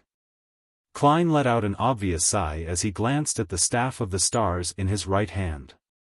He confirmed that the Grade 0 sealed artifact, which didn't have any living characteristics, had yet to show any abnormalities. He then raised his right hand and stuffed the other end of the staff of the stars into Creeping Hunger. Creeping Hunger bit at it a few times before it finally calmed down when sensing the suppression effect of a higher-level entity. After laughing twice, Klein took another few steps forward, covering a few meters. Cracks suddenly appeared in the shadows that covered the walls, pillars, and tiles, as one brass eye after another grew out. A figure appeared in front of the countless eyes. He was first presented as the black-haired, light brown-eyed, and cold-looking Gehrman Sparrow. Following that, he warped into the black-haired, brown-eyed, scholarly-looking Klein Moretti with ordinary looks. Then, he degenerated into a blurry image, and a grayish-white fog emanated from him. At this moment, these figures that seemed to expose all of Klein's secrets came to a halt. Boom! He exploded, transforming into countless illusory fragments that fell to the ground and disappeared. Klein raised his brows and sked with a laugh. The omniscient power of the reader pathway? Just as he finished speaking, the brass-colored eyes, which grew out from the surrounding shadows and the ground, trembled. They emitted an ethereal voice that seemed to come from ancient times, the aura of Sapphira Castle, Sapphira Castle. Colin Iliad seemed to recall something and came to a certain realization. It's only possible to get a response or approach Sasra with a Sapphira. That's why, despite the hanged man clearly having Lovia, a demigod believer from the City of Silver, he still forced me into the palace to meet the Dark Angel. It wasn't easy for Klein to control his virtual personality's instinct to speak.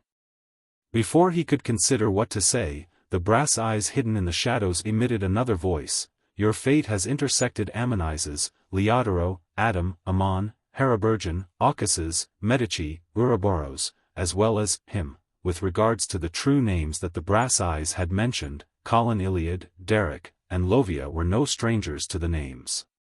They knew that the first was the Evernight goddess, followed by 7 of the 8 kings of angels. Furthermore, there was no lack of sequence 0 true deities in the present day. This left them somewhat stunned. They couldn't believe that Gehrman Sparrow would have crossed fates with so many high-level existences who exceeded sequence 1. Together with the sleeping Dark Angel before him, Mr. World and the 8 kings of angels had already crossed paths. How impressive! Derek marveled from the bottom of his heart. Klein was in no mood to quip about his divine interpersonal skills. With an obvious smile, he asked, him? Klein believed that him referred to the true creator. After all, he still had his corruptive influences left in his body. The brass eyes on the shadowy curtain fell silent for a few seconds before saying with an ethereal voice, he is another me. The true creator was really another side of the ancient sun god. The side that was born from the god's corpse. It's a side filled with hatred and viciousness, one that controls degeneration. Klein gradually drew an equal sign between the black and gloomy infant sitting in the cavity of the ancient sun god's chest and the true creator. He had also gained initial confirmation that he was talking to the psyche left by the Dark Angel Sasra. He thought about it and couldn't help but smile. Why did you form Rose Redemption to assassinate the ancient sun god? The information that the question revealed was something that Colin Iliad and Lovia already had an inkling and some speculations of. However, after hearing Gehrman Sparrow say it with their own ears, they still felt pangs of depression and confusion.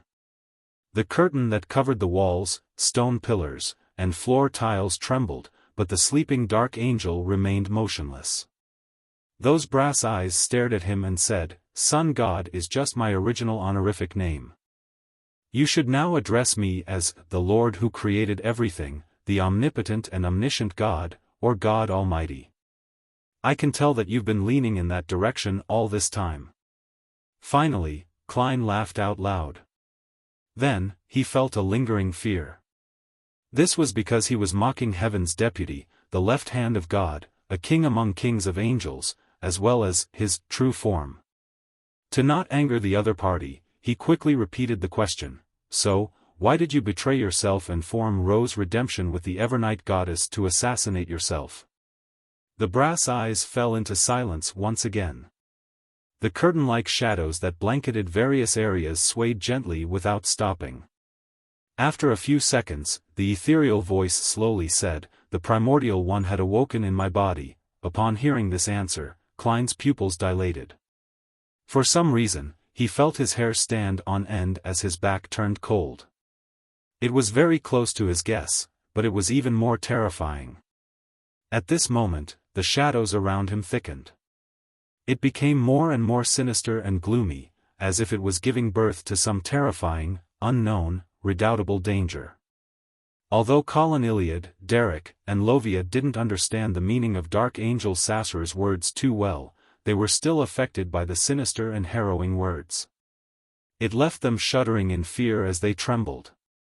"The primordial one had awoken in my body," these words echoed in the air for a long time.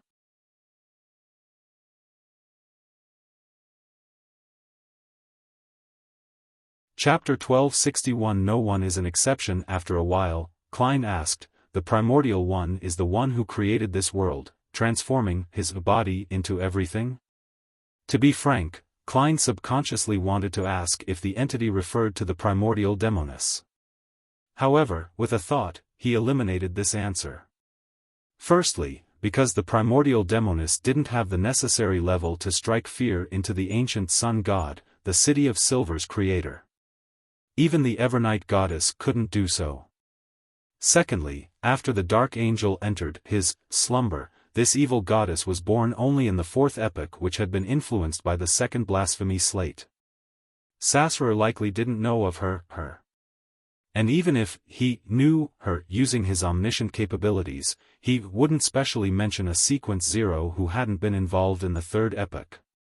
Behind the thick and sinister shadows, the brass eyes flashed in unison. "The universe. What do you mean?"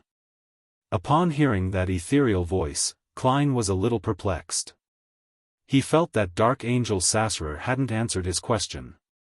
But very quickly, he roughly understood what the other party meant.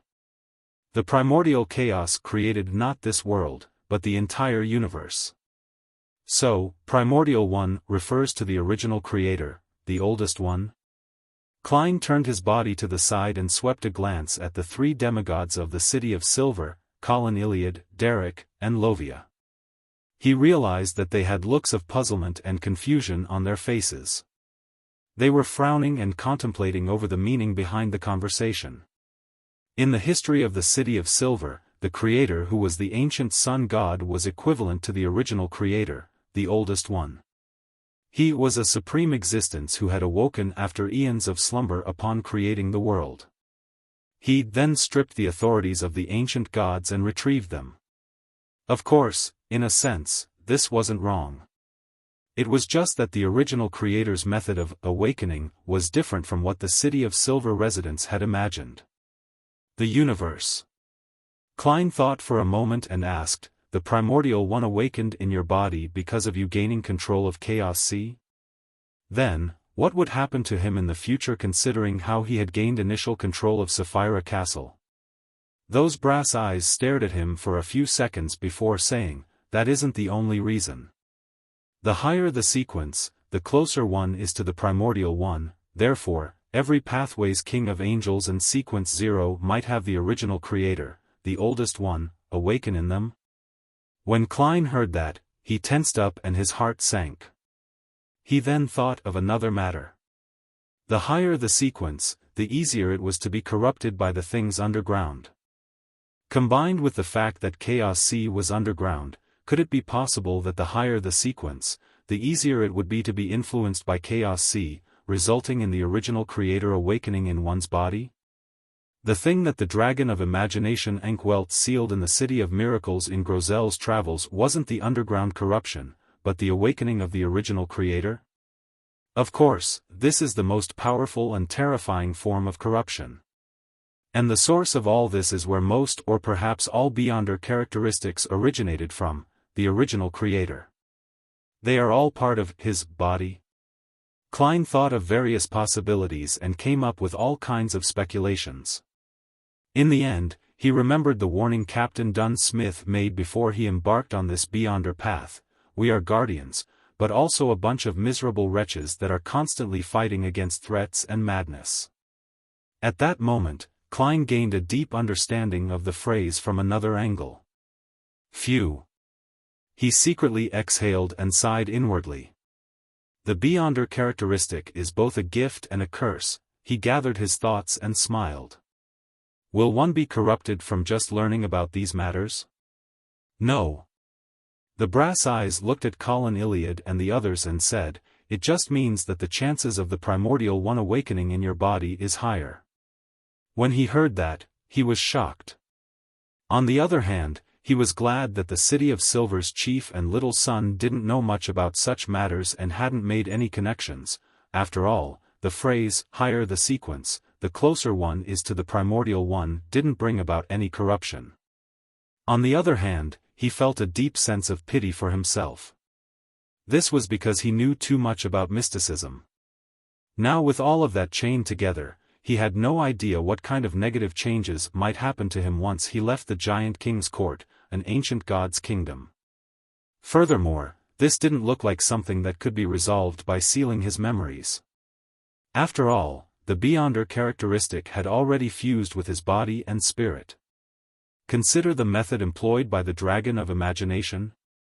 Actually, I don't need to worry too much. Amon and his brother definitely know about this, and nothing has happened to them yet. As long as I don't approach Chaos C, as a Sequence 3, I don't need to worry about such problems. It would be the same even if I were to advance to Sequence 2. After some thought, Klein gave up the intention to delve deeper into the matter. He curled the corners of his lips and diverted the topic to the mystery of the ancient sun gods perishing. Therefore, under your tacit agreement, you worked with the Evernight goddess and established Rose Redemption, preparing to assassinate yourself. By reviving and escaping the primordial one, you will truly gain control of Chaos C and the corresponding 5 Beyonder pathways? On the dark, eerie, shadowy curtains, there seemed to be some human emotions in those brass eyes. That's right. Not long after I walked out of Chaos C, I realized this problem. I deliberately split a portion of my persona, fusing the authorities of degeneration with the Hanged Man pathway's Beyonder characteristic, creating another me. Its purpose was to control Chaos C and to isolate it from my true body to prevent any contamination and corruption. But in the end, the primordial one still awoke in my body. The Dark Angel is essentially the ancient sun god's firewall. The Hanged Man pathway refers to the secret suppliant pathway. Back then, the Dark Angel must have been really powerful. He actually had partial control of Chaos C. As expected of a king of angels. As Klein sighed, he recalled that the ancient sun god had failed to prevent the original creator, the oldest one, from awakening in his body despite working so hard. He also felt a sense of horror, not daring to imagine what his future held. That's why I convened Leodoro, Aucases, Haraburgen, Medici, and Ouroboros, inviting the various deities and kings of angels with Ammonises to establish the Rose Redemption. The voice left behind by Dark Angel Sasra echoed hoarsely. It's no wonder it's called redemption. It's no wonder kings of angels like Medici and Ouroboros, who are completely loyal to the ancient sun god, would participate as well. Klein couldn't help but smile. Why didn't you invite Amon and his brother? In theory, they should be on the Dark Angel's side. Their births were a result of my hard work to resist the primordial one. I was worried that inviting them would bring about an accident. The brass-colored eyes then cast their gaze back onto Klein. These secrets left the 3 demigods of the City of Silver in a daze. Even the chief of the 6-member council, who had read quite a number of ancient documents, had emotional upheavals despite all his knowledge and rich experience. So that's the case. I knew that the ancient sun god wouldn't have children for no reason. It wasn't easy for Klein to control his virtual persona from voicing the thought out loud. Before he could ask another question, the spirit left behind by Dark Angel Sassurer seemed to sink into his memories as he continued. After I was finished preparing everything, I entered this place and sealed off the palace. I returned to my body through my slumber and strengthened my consciousness. It formed a balance with the primordial one, creating an opportunity for Ammonizes and the others. Ultimately, they successfully killed me. According to my original plan, I would have been revived in the Giant King's court. I would accommodate the corresponding uniquenesses and beyonder characteristics via the correct method, but Leodoro, Aucuses, and Harabergen betrayed me and ate my body. I could only rush to fuse with my extreme emotions before dying, in which I was reborn within the corpse. I then took away the beyonder characteristics of the hanged man pathway and the authority of degeneration. It's similar to what I imagined. The Lord of Storms, eternal blazing sun, and the God of knowledge and wisdom eventually committed a betrayal. It's no wonder that Mam Hermit's fairy tale magic was effective. With a sudden realization, Klein felt that most of the fog in the history of the Third Epoch had been cleared. Of course, this was just his belief, nothing real. This was because he had no way of making contact with the fog of history. After sighing, he suddenly thought of a question.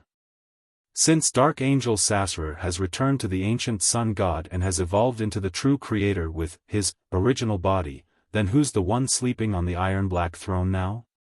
Why did the true creator force me to enter the Giant King's residence to meet Sassurer? As his thoughts raced, he cast his gaze back to the iron-black throne, carefully inspecting Dark Angel Sassurer's condition. The layers of illusory black wings that covered more than half of Sassurer's body gently rose and fell, revealing a layer of grayish-white. It was located on the black throne, hidden to the right of the Dark Angel, giving off an extremely ancient feeling. Klein's eyes focused his eyes as he stared at it intently. He quickly confirmed that the grayish-white came from a strange stone. Its surface was mottled with the ravages of time, and it was engraved with words that he had never learned before but could understand at a glance. These words seemed to be the source of all languages, including but not limited to Jotun, Hermes, ancient Faesac and the southern continent's Dudanese. Sequence 3 Demon of Arcana. Sequence 2 Master. Sequence 1 Light of Darkness. Sequence 0 Paragon. A small amount of information flashed in Klein's mind as he suddenly had a realization. Blasphemy Slate. The first Blasphemy Slate. The first Blasphemy Slate that was born in Chaos Sea. And this was very likely a key item that the Dark Angel used to control parts of Chaos Sea. Just as this thought surfaced in his mind, Klein suddenly felt the surroundings become unusually quiet. The brass eyes that were hidden on the surface of the shadowy curtains seemed to disappear. Klein's gaze subconsciously shifted upwards to meet a pair of eyes hidden in the shadows. The Dark Angel Sassurer, who was sleeping on the black throne, opened his eyes. With a boom, Elder Lovia's body collapsed, turning into a huge shadow. Behind the shadow, there was a pair of blank but painful eyes. You're tuning into the Xiaofan's Wuxia Tales YouTube channel. Don't forget to subscribe and join us on this journey to catch the most captivating stories.